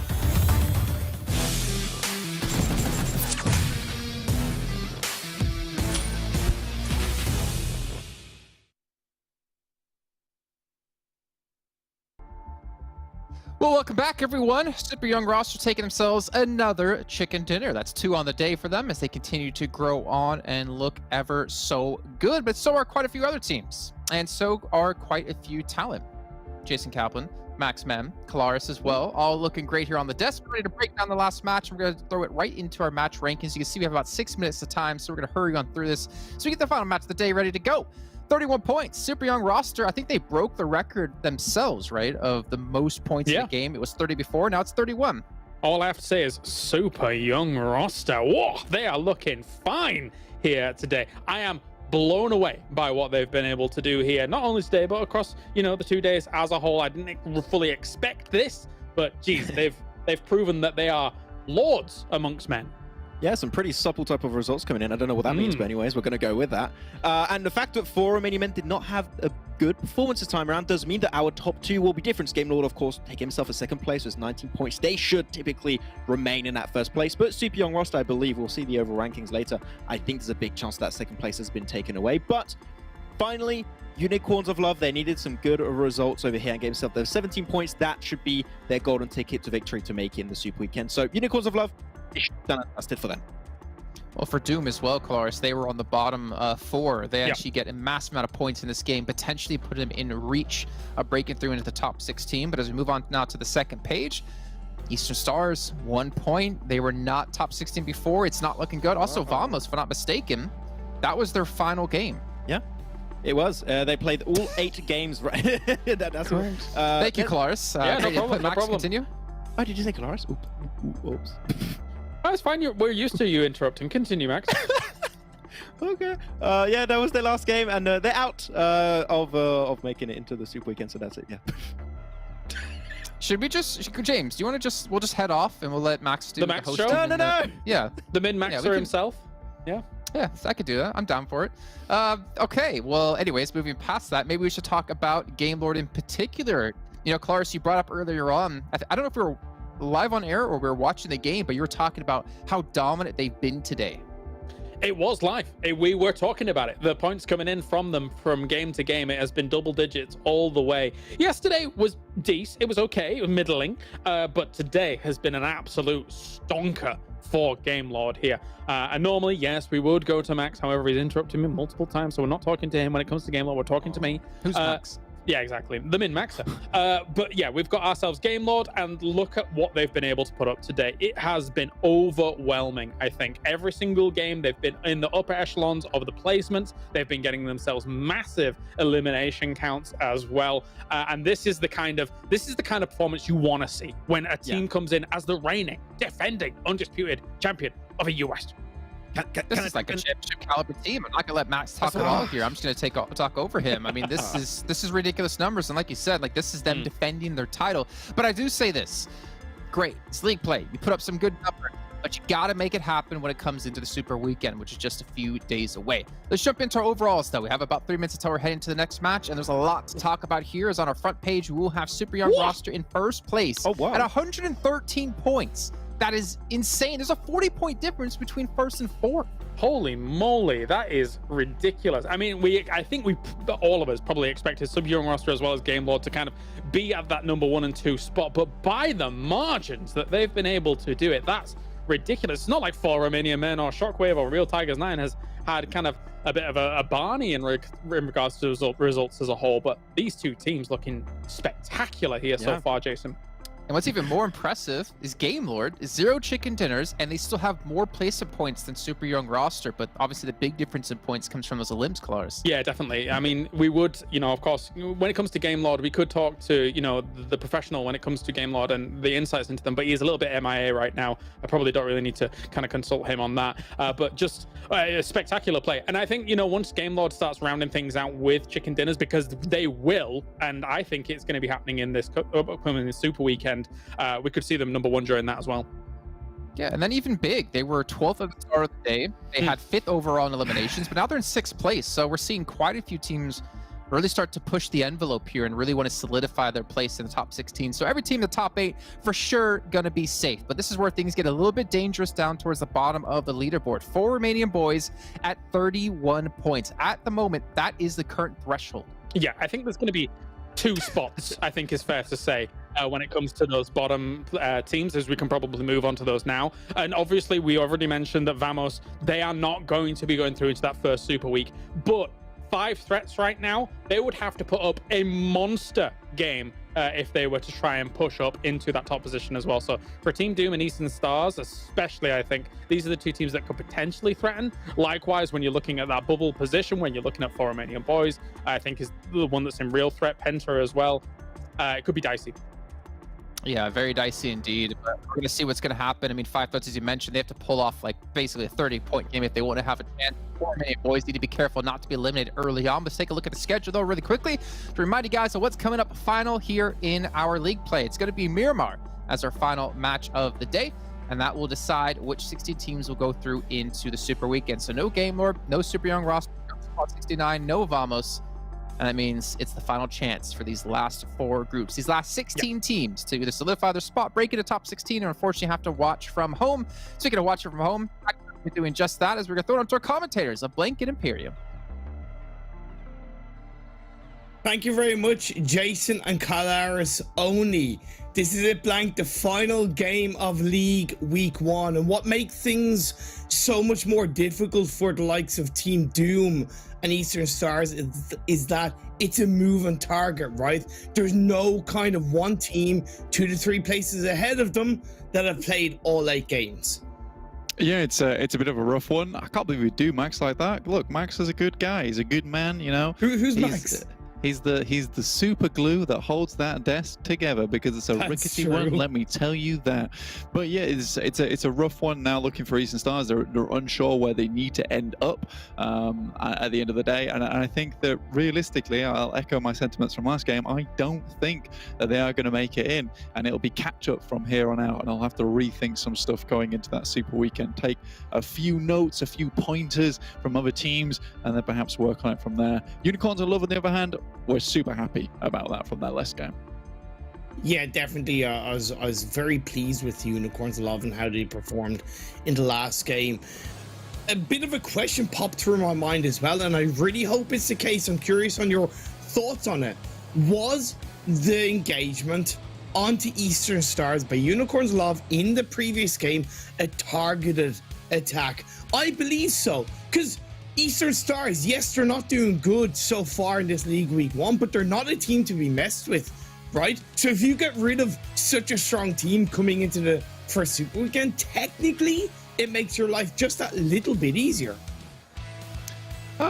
Maybe. I think that with the way it panned out, I think they've been making that rotation from that Eastern side quite a bit so far, and I think Eastern Stars just happened to be in the wrong crosshairs at the wrong time, right? I don't think that the Unicorns of Love specifically tried to hold them out, but they certainly lost that fight versus Unicorns of Love, even though there was quite a bit of disengage at the same time. I'm not sure if it was, but it certainly does make the Super Weekend a little bit easier, although with the way Eastern Stars were looking, I don't think that they were that much of a threat to Unicorns of Love in the first place. Looking at Miramar, though, we do have this plane path coming down from Campo Militar down to El Pozo, so very northern, which makes me feel like there's going to be a southern circle at some point, but we'll have to wait and see. I definitely wouldn't say no to, let's say, Minas del Sur, Los Higos finish for the final game of the day. It would really add some spiciness into the mix. Fortunately, that's not going to be the case as Phase 1 has popped up, gone towards the northeastern side. Eastern Stars, yes, it's very northern plane path, so getting to Impala was always going to have a bit more risk, and it makes sense that they changed their drop spot to El Pozo. Yeah, absolutely. But this is a nice circle, actually. It favors absolutely everybody. So looks like we're going to have a clean game to finish off the day as we head into Super Weekend on Friday. But right now, there are a lot of teams already in position, already in place. So I do think this is going to be a bit of a slow start for a lot of teams. Clear Vision, they've got practically all of Picado all to themselves at the moment. So not too much of a big deal there. I think really the only team that's going to struggle that much is probably Big over towards this southwest side. They've got a fair few teams to go through, like Giants. They've got to move through the valleys as well. So not a lot of high ground to be taken on the way up. So you don't get that massive amount of scouting ability. There you can see right at the top of our points leaderboard. Super young roster, 113 points, finishing out this weekend. I'm really glad I did call them a few times, because there were some games where I was like, oh, have I made the wrong decision to hype these guys up? But no, they're here. They're here to show what they can do. And a first place at the end of league play is a great position to be in. Certainly an impressive start to the PMPL EU West for super young roster. Seems like XTEAM and Romanian Men both had the same idea, right? Group A teams not participating in this final game of the day. That includes the team of Gainlord. They call San Martin their home, so technically that location was free. But when two teams have the same idea, we see that kind of double drop coming through. Doom in the elimination feed, getting a good start against RESQ. Yeah, honestly, this is a great start, and RESQ continue to take casualties early on in their matches, which isn't great for them, not the best news at all. For Romanian Men here, locked in combat with XTEAM. And when I say combat, this is fairly chilled out. There's just going to be a lot of waiting going on at the moment. Not too much going to happen for a little while. I think people are just, sniffing each other out, seeing what is to be done. But this is San Martin, fairly central, to be honest with you. So not too much going to be happening for quite some time. Okay, Snowix gets a bit of a cheap kill onto Tudor. You take those. It's not ideal when you're the likes of Romanian Boys currently lying in 16th place with 31 points. Their Super Weekend #1 position is lying in the balance, and losing a player like they just have is really not going to help their mentality, right? Because if you're locked in an engagement team v team, that's okay. You lose a player, that can be the case. But when it's that kind of loss, a little bit of a sneaky one from 5 threats, that's going to annoy you. That's going to kind of peeve 4 Romanian Boys off, I'd imagine. Yeah, absolutely. When you've got a long way to go as well, it's a rough start, especially losing that to 5 threats. No shade to 5 threats, but right now we can quite confidently say that they are currently our least well-performing team in the lobby at the moment. Clear Vision, on the other hand, these guys have had some good matches on Miramar, but have been fairly quiet today, and not quiet in the sense of Tongji Bao after doing a little bit more. Looking at that team, considering, you know, Tongji Bao is actually doing fairly well. Like, it's just a very chilled out run for them in league play to make it into the Super Weekend. Again, we'll need answers in that Super Weekend when it comes to how well they can perform, but we'll see going forward. Well, I was talking to Hamodi from Clear Vision on Instagram, and I was asking him, look, how are the team feeling after yesterday's games? What's the mindset?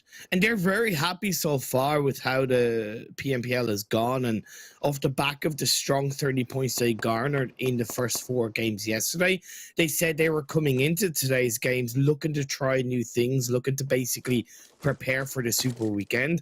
So it kind of makes sense that they have had a quieter day, because they're probably testing out different rotations, different levels of communication, maybe different splits, and that's where it's been a bit hit and miss today.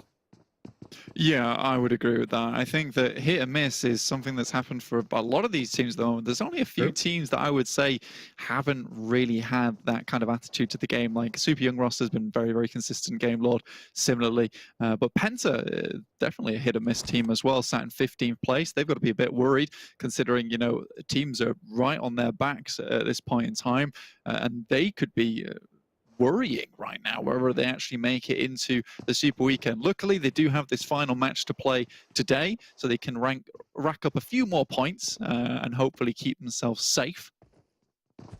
I'm super worried about PENTA in general across this whole PMPL. I really believe there's fundamental negatives in their current playstyle. We've seen it in a number of Erangel games when they rotate away from Military Island, and they'll kind of wait. They might rotate a little bit earlier, but then they full send it. They did it in the previous game as well when you were commentating with John, and we're kind of left going, why did you feel the need to pull it off? Are you not confident in your team's ability to rotate cleanly through the edge of the circle? So I think there's a lot of fundamentals going against them, as 4 Romanian Boys are going to get a bit of double revenge on the 5 threats. Yeah, this is some serious payback right here. Just a double elimination coming through very, very quickly. So 4 Romanian Boys identified the rotational paths that would be coming through and then immediately put those 2 players to rest. So unfortunate stuff, but 4 Romanian Boys are the 2 players. This will see them safe for the time being. And it's also a great, great thing for them going forward, because, you know, taking out 2 players from 5 threats mean that they're much less of a threat now, and they'll be able to hold on to this high ground position, which is fairly central in the circle right now. So for the future of 4 Romanian Boys, this is good. This is very, very good. Of course, the more shots they're taking, technically the more noise they are making. They have Doom to the east of them. They have Eastern Stars to the west of them. That's something they're going to need to consider as we do get in towards the tail end of phase number 1. Clear Vision, FTY, pretty close to each other in a very central point of this phase number 1. I've been really happy with FTY in the growth of their performance throughout today's games. I really do put that down to the inclusion of Kale Boy. We saw it earlier on in the day when the analysts talked about the stats of the players, and I know from talking to FTY Addis specifically that they were very excited to have Kale Boy available to play today's games, and they were confident that the performances would improve compared to yesterday. And they have done, let's be honest, they absolutely have done. I think Cowboy's done a great job coming into the roster today to maybe fill in those leaks here and there, you know, plug up those holes, and I think he's done that fantastically. And FTY have looked much, much better for it. I think they've been getting towards those latter half of the circles many, many times over. Next circle towards La Cobreria, just that south side, there's still a lot of that high ground available, and 4 Romanian Boys can be whooping for joy at the moment. Being sat right on the top of that mountain is going to give them a lot of coverage going into the later halves of this game. So really, really well done there. PENTA, on the other hand, again, we don't want to see this slapdash rotation at this point. No. This is usually when it comes through. For Romanian Men, though, they're looking to move out of this position. Before they can do that, they need to get rid of the players from XTEAM. They're pushing on in. Beg for Mercy can do absolutely nothing about it. Great solidified push by the members of 4 Romanian Men, keeping themselves together. XTEAM now down to 2 because Syx has just been knocked down to his knees. Dewey getting a little bit of information on the roof of the building. I believe that is FTY shooting from a distance, so that's something that 4 Romanian Men will have to be careful of. I mean, now that they've got information where Zombie is as well, they can kind of lock down the position of the final player next team in Nightmare. So this is good stuff. And for Romanian Men, they're still in a position where they can hold this area for a fairly long time down towards Hacienda del Patron. So there is still opportunity, but just looking at the map, I mean, when it comes back up again, you'll be able to see just how rough the terrain is around this area. There's a lot of awkward choke points you're going to have to get through later on in the game. PENTA right now, luckily they don't have to make one of these slapdash rotations because on this northern side they're sitting fairly nicely, taking a leaf out of Shockwave's book, who is just a bit further to their north actually, trying to stay out of the action as long as possible as per usual. But I do think if they run into PENTA, it's going to be one of those cases where a lot of the onus will be on PENTA there. They need to win that fight, and once they do, they can start to rack up those points once again. Where have the 3 elimination points come for PENTA so far in this game? I'm kind of thinking off the top of my head as 4 Romanian Boys continue to get the push onto XTEAM, and now there's just 1 player left standing in the hands of Zombie. Has it been, no, not 1 player of 4 Romanian Boys. I think maybe Real Tigers 9 and 2 players of 5 threats, it seems, has been the reason why PENTA has got 3 elimination points so far. No, we watched 4 Romanian Boys get those revenge points onto 5 threats, remember? Oh my god, yes, you're right. It was actually Rescue. They had some really good shots plink off over towards Rescue side, blew up a couple of vehicles, are able to take them out that way. So there's where most of PENTA's points have come from, which is actually lucky in my opinion, because they're able to see exactly what happens when you make a slapdash rotation like that. Like, if that was us, maybe we shouldn't do that. Yeah, that looks bad. We picked up points this way. We don't want to lose points this way, which is why maybe they're sat pretty up towards the northwest side of water treatment. But I want to keep seeing them up there.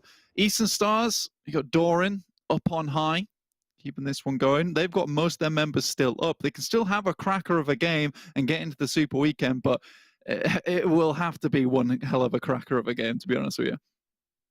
I want to see the Binny Bad, the real warlord himself, Eastern Stars, Kapahala, fire into this final game with fists of fury. The next shift has gone through blank and it's up towards Le Cabrera. That means Craterfields Hillside is a bit of a priority if you're looking to lock down the high ground.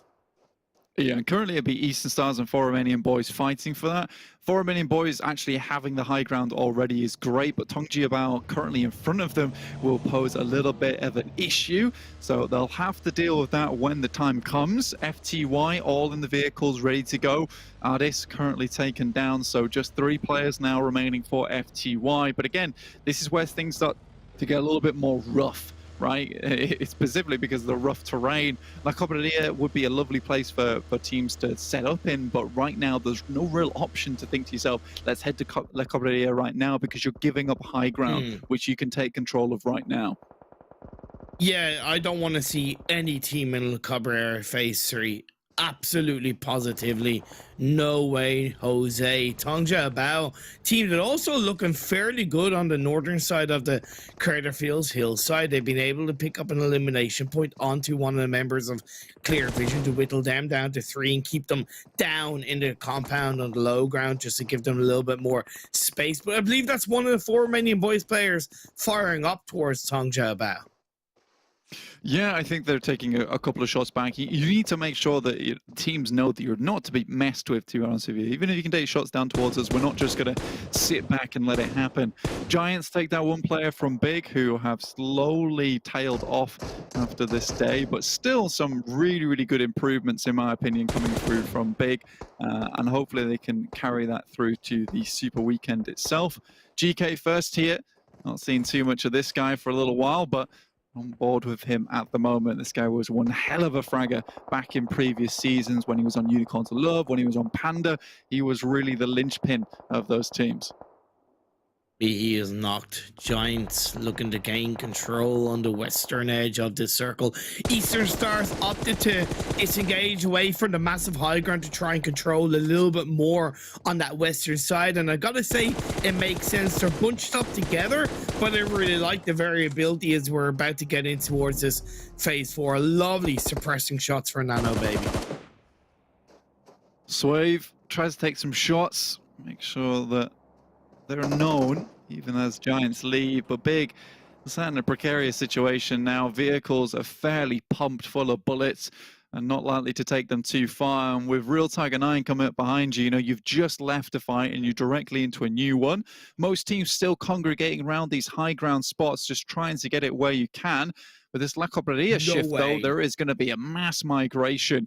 And luckily for Eastern Stars, taking the low road when there really wasn't anywhere else for them to go here, it's worked out for them massively. They're going to take one right on the south edge, and this is perfect to basically hold back the storm of players, which is going to be coming their way very soon.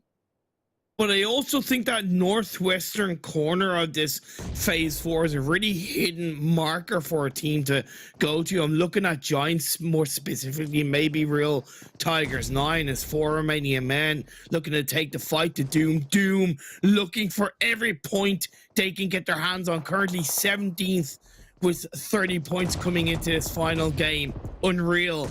A little bit further up on the edge of the hill, the 3 players, his 3 teammates further back. I don't mind, but I also don't fully agree because I think Unreal is a little bit too exposed on his own.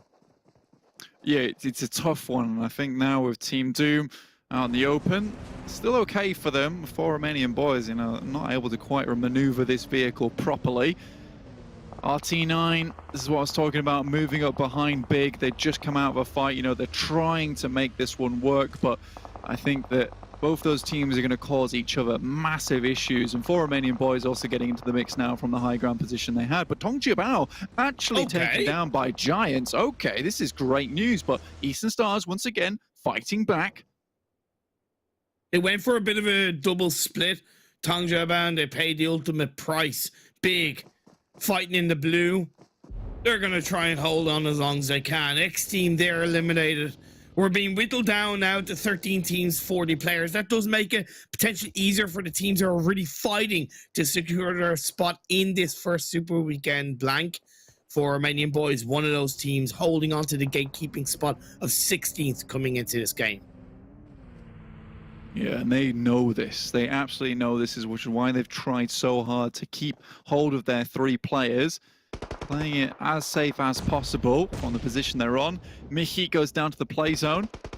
Again, though, I have got all eyes on Eastern Stars. Now I was fairly certain they weren't going to be making it into the Super Weekend, but there is a chance now. There is absolutely a chance. And Unicorns of Love, though, they've really turned it on in these final moments of the second day of league play. Currently all the way on that eastern edge of La Cobraria to make this one work. Team Doom cycling all the way up to the top side by PENTA. A bit of a weird ending to this game. Well, I mentioned a possible island finish. I don't think I could ask for a bit of a better second option in terms of the Cabrera finish, because it's a very unknown area of the map for the game to finish, and teams might not be as familiar with it. Gotta say, very sensible rotation from Penta off the back of the circle shift going to the north side of La Cabrera. Less likely to have teams around that area. Yeah, absolutely. I think a lot of teams have had to make some slick decisions. I think Shockwave is most put out by this because they were expecting to move down from their position. But recently, these circles have been coming to them. Shockwave now in a bit of an awkward spot. The 2 players, Seiko and Minus. 5 threats around them, equally also down to just 2. Oh, Snowix needs to dodge, duck, dip, dive, and dodge back around the side of the doorway to keep himself alive. You can see in the elimination feed, Giants taking a bit of a fight. Unfortunately for 4 Romanian Boys against them, I believe that's an initial knock and confirmation coming through. Maybe a second to leave Poco, the last player up for 4 Romanian Boys. It's going to put them in a hell of a lot of trouble as clearer vision coming into this game. 13th, absolutely not guaranteed. Are probably more likely to stay alive and keep themselves in this super weekend. Like you said, though, honestly, it's a moving target, but if 4 Romanian Boys go out now, it sets things up nicely for Eastern Stars. 5 threats trying to take down these 2 players from Shockwave, but already a player goes down. Nice to see Shockwave taking a fight and winning a fight. I know it's against currently the lowest performing team in PMPL EUS, but you have to start somewhere, right? You have to start to get noisy, gain some confidence, and that's good for Shockwave as the circle shifts down south, and we still have a Le Cabrera finish. Yeah, here in La Cobreria, though, it's great news for Eastern Stars, and I've got to praise them for this because they had Athis on the northern side of the road and then 2 players right on these western buildings. So, depending on where the circle went, they had a really, really good option available to themselves to move out of here. And Athis immediately, once this circle popped down towards the south, moved from that north building and moved down to the rest of his teammates. So, they really had a lot covered, and that was because they had the pick of the litter early on in the game, and they really took advantage of that. There's not enough teams at the moment who, when they have all the spots and they know they have all the spots available to them, they don't immediately try and take positions which are going to favor them maybe 10 minutes down the line. And this was very, very smart from Eastern Stars. Again, though, if 4 Romanian Boys go out now, it really opens things up for them because I think it's realistically around 15, 16, 17 points they'd need. There we go. Out. I mean, I may have cast a curse them, but that's okay because now this allows me to work with my calculations. We're going to see on the top side of the screen the points the 4 Romanian Boys ended up on in just a second, which is, come on, 37 points. So 23 to 37. That's what we're looking for. 15 total, 16 to overlap. That moving target has finally moved to a non-moving target for the likes of Team Doom and Eastern Stars. Vodafone Giants looking good on the south side in the open ground. They do have clear vision down below. The next circle centers up. Well, not really centers up because it moves out of Le Cabrera. Eastern Stars, they have their biggest test right in front of them. Yeah, now they have to move down. I mean, they are in a good position to do it. Remember, they picked a building right on the western edge, so they have ability to move out of here without getting clumped up in the action. With most teams off towards that northeastern side, they're going to have to deal with one another first. So I'm just wondering when that move is going to happen from Eastern Stars. Again, it might be later rather than sooner, considering there's really not a lot of area to take up residence in on that southern edge. It's just open ground, some roads, etc. And Giants can kind of move in here from the top side, from the mountain, and cause some real problems. Again, though, I think it is 15 points for Eastern Stars at this point in time total to overlap over the guys from 4 Romanian Boys. So this is not a win they need. It's just a strong finish in that top 3 position. Just with the amount of teams around them, it makes things so much harder as Pocus opens the door into Penta and says, hello there. Penta with a double knock, and just like that, they go for the wild push into the edge of the circle, and they are out of here.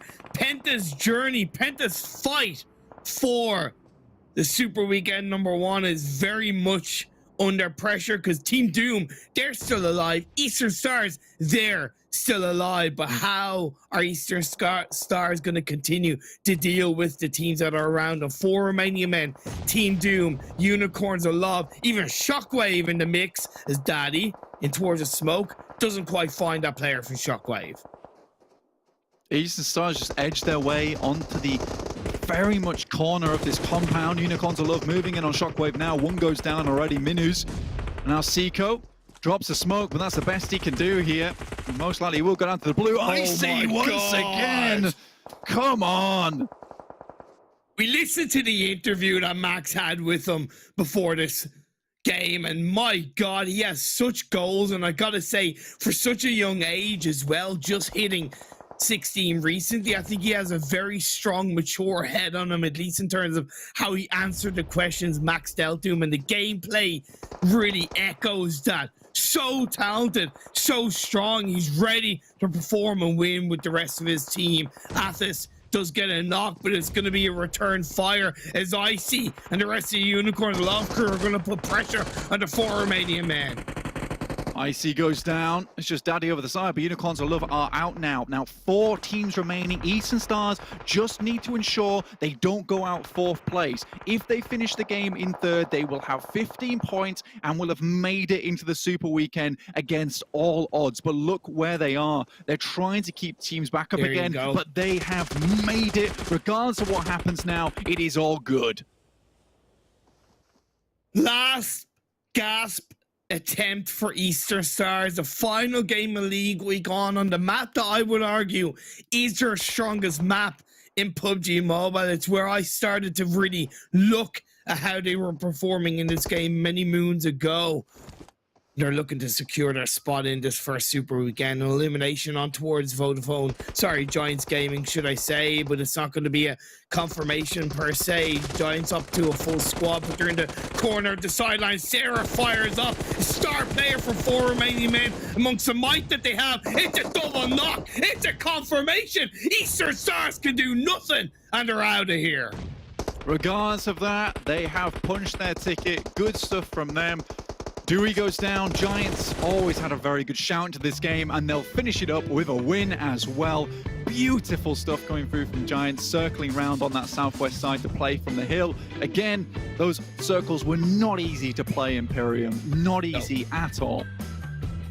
I sympathize genuinely with a lot of these teams' unusual shifts, going to locations that the teams wouldn't be very familiar with. But that is also why, for the most part, I do say don't commit to a city too early. I'm not saying a lot of teams did, but I really think Giants Gaming benefited from the fact that they didn't full send it into the city, that they held onto the high ground. They had a wonderful spread all throughout that game. Yeah, I mean, they didn't really have much choice either, but I think they made it work with what they were given to them, right? When that circle does come down their way, they're like, right, we have a game plan now to that winning position. So very, very well done to them. And versus 4 Romanian men, no less, who are one of our top teams in the lobby. Eastern Stars, though, I think they kind of realized as soon as they hit that 3rd spot what had happened and what kind of position that they would be in. Again, maybe they weren't crunching all the numbers in their head at the time, but I would imagine they're biting their fingers right now with how that went out. But I'm pretty sure they'll be happy with the result at the end of the day. Yeah, looking at the round report, you can really kind of take a bit of a look at who stood out the most. And Giants Gaming, Ulysses, Pocus, and then of course Icy with the highest damage, and Top Traveler. Even though he's not featured, I do believe, in my opinion, that the standout player for Giants Gaming has been Salazar. I think he's been a real breath of fresh air for this roster. I think he's brought a lot of motivation, a lot of personal level of I need to prove myself in a roster that maybe feel like they already had, that didn't really have a lot of motivation, and Salazar has really brought that to the team. Yeah, what I will say about Salazar is he kind of brings back those UDR killer vibes, right? Where he was just flying in, and we'll be flying out right now as we head to a break, and we'll catch you on Friday.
back, everyone, to PMPL. This is the first season of the year, and it is the second day of league play. But before we can break down the last match and, of course, talk to you about the 16 teams are going through in our first Super Weekend, we're going to talk about our partner, Monster Energy, our official energy drink partner here at the PMPL.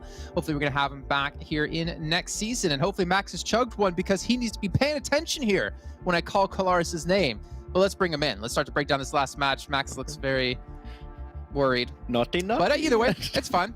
He doesn't realize he's muted in VMix. It's cool. But going into this last match, Kolaris, how that finish was kind of expected from what I was understanding from you and Max talking. That's correct, because we are prophets, we are clairvoyant, we understand, well, admittedly, we have every single piece of information we require to be able to make these calls, so that helps. But basically, long story short, when the circles are looking like that and Giants has the position that they do, 12 minutes before this game ends, as long as the circles are not ridiculously harsh to them, they are going to have that game. That was very much so textbook. You take those hills, you kind of control from that position onwards, and Giants, had it in the bag, Max. Yeah, I mean, Giants literally what they were doing there was just waiting while all the other teams were fighting inside the compound, the city nearby, and they were just waiting it out really for the late game, and they pushed in, got the win. It's literally one of the wins that if they didn't get it, I would be genuinely surprised. So yeah, it was the Giants win through and through. All right, let's take a look at our match standings then, get an idea of the points all the teams to get besides Giants. And more importantly for like Eastern Stars, the likes of Five Threats, teams who were trying to break through even for Romanian Boys into our top 16. We can see Eastern Stars got themselves 15. I think it should be enough, as you heard Blank saying during the match, that it should be enough to get them through into our first Super Weekend. But there's some other teams out there that are looking a little bit iffy here. Yeah, they had Eastern Stars had 23 points, I think, going into this one, or something around there. So 15 points puts them at 48. That should be enough, but I mean, talk about skinnier teeth here, Max. If that's the case, then we still need to see a lot more out of this team going into the Super Weekend. Yeah, I mean, we keep talking about, tiebreakers and how teams are going to try and qualify. I genuinely wouldn't be surprised if we're close to a tiebreaker towards that 16th position. So we'll see how things actually panned out. But at least this is what we expected from Eastern Stars if they wanted to have a chance to qualify in the first Super Weekend. So good to see. And also, I'm happy to see Unicorns of Love did get some better results in the second day. It was looking a little bit wonky on the first day, but it seems like they're back on track to get some at least good consistency on board. Okay, well, consistency is key here. Now taking out the second page. Big fought a little bit short here in the last match, but again, they were looking like relatively clean to qualify. Quite a few teams were looking very clean to qualify, so I'm not going to be too harsh on them whatsoever. And they had the ability to maybe mess with some other teams' chances. You can see Five Threats here with only 4 points, so unfortunately, that will be another team who does not qualify here into our Super Weekend. Team Doom as well. I'm not so sure if 3 was going to be enough, but we'll find out very, very shortly. Yeah, it's a good question, because for Romanian Boys, obviously, I think that I can't remember how many points that they got from this game, but yeah, they were just 1 point ahead of Team Doom going into this game, so it is going to be a close call for sure. Okay, well, let's take a look at our overalls then. Our first 8 teams that we'll be playing in our very first Super Weekend here at PMPL Western Europe Spring 2022.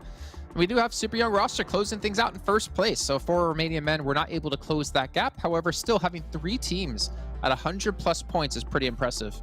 Yeah, very impressive for Romanian Men actually able to close that gap a little bit more towards the end, but not quite able to get the chicken dinner. Otherwise, it could have been a chance to be in that first place. But the one big surprise when I'm looking at this page, I'm happy to see a team be up here, but can they remain in that position in the Super Weekend is going to be Shockwave. We said it, the times where they have these big games, of course, that's where they get most of their points, but they also have those like 14th, 15th, 16th place that do happen sometimes, and that does scare me a little bit heading into the first Super Weekend. So Shockwave, if they play on their A game, on a good average, of course, going into the Super Weekend, I think they could hopefully remain on the first page, but I want to see a little bit more from Shockwave before I'm actually sold on their performance here.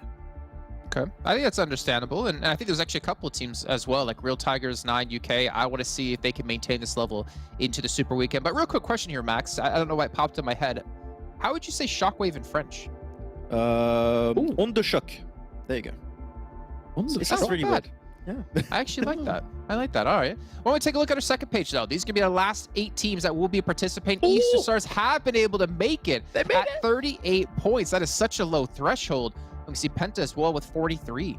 Yeah, I mistakenly thought they had 33 points, but they had 23 points. It was even closer than I thought it was going to be. Oh, they ended up with 38. 1 point. 1 point ahead. Oh. Oh, no. I feel bad for Romanian Boys though after that. Like, you gotta feel bad for the guys, but hey, it is what it is. Top 16 make it to the first Super Weekend, but Team Doom also, your guilty pleasure, Kalaris, they're not making it. Yeah, unfortunately, doomed to not be in the Super Weekend. But I believe in the bounce back in the upcoming weeks, don't worry. Yeah, exactly, right? There are upcoming weeks, and for any of these bottom 4 teams, if they qualify next weekend, that means teams who already did qualify in the first Super Weekend won't be requalified, meaning there is a chance for them to close that gap. Remember, it's just top 16 at the end of all of our Super Weekends to make it into the finals. So it's very doable for any of these teams to still come back and still have a chance to win that first place prize. But Eastern Stars, I mean, still for me, this isn't, and I don't want to harsh them too much, but I feel like I have to, because it's Kapahal and the boys, it's the Warlord. They are not living up to the hype that they put on for us for the entirety of last year. It is fair to say, really fair as an assessment as a whole. It would be interesting to kind of look at where they were sat at in some of those previous seasons and kind of compare that to where they are right now. I think they also probably will step back away from this. They have a day's time, do a little bit of soul searching, see how they're going to kind of approach the Super Weekend, because we know that they're very capable of more than what we've seen from them over these past 2 days. Yeah, exactly, as you said, and also we've got to keep in mind, right, if this is the first time you're looking at PMPL, these points do not really matter in the grand scheme of this PMPL, right, to make it into the finals. So as long as they pick up the pieces and do well in the Super Weekend, we'll forget about these last 2 days as just being part of the past. But as of right now, this is definitely not the level of play we expected from this top team.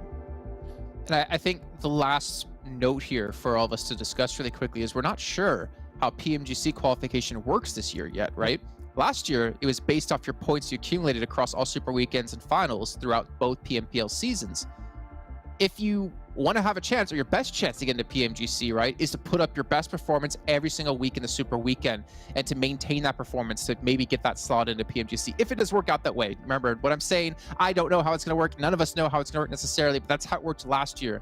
So there's a lot of pressure now on these teams going into our first match on Friday to put up points as much as you can, consistently as you can, because you can have that chance to be the champion, to be the one.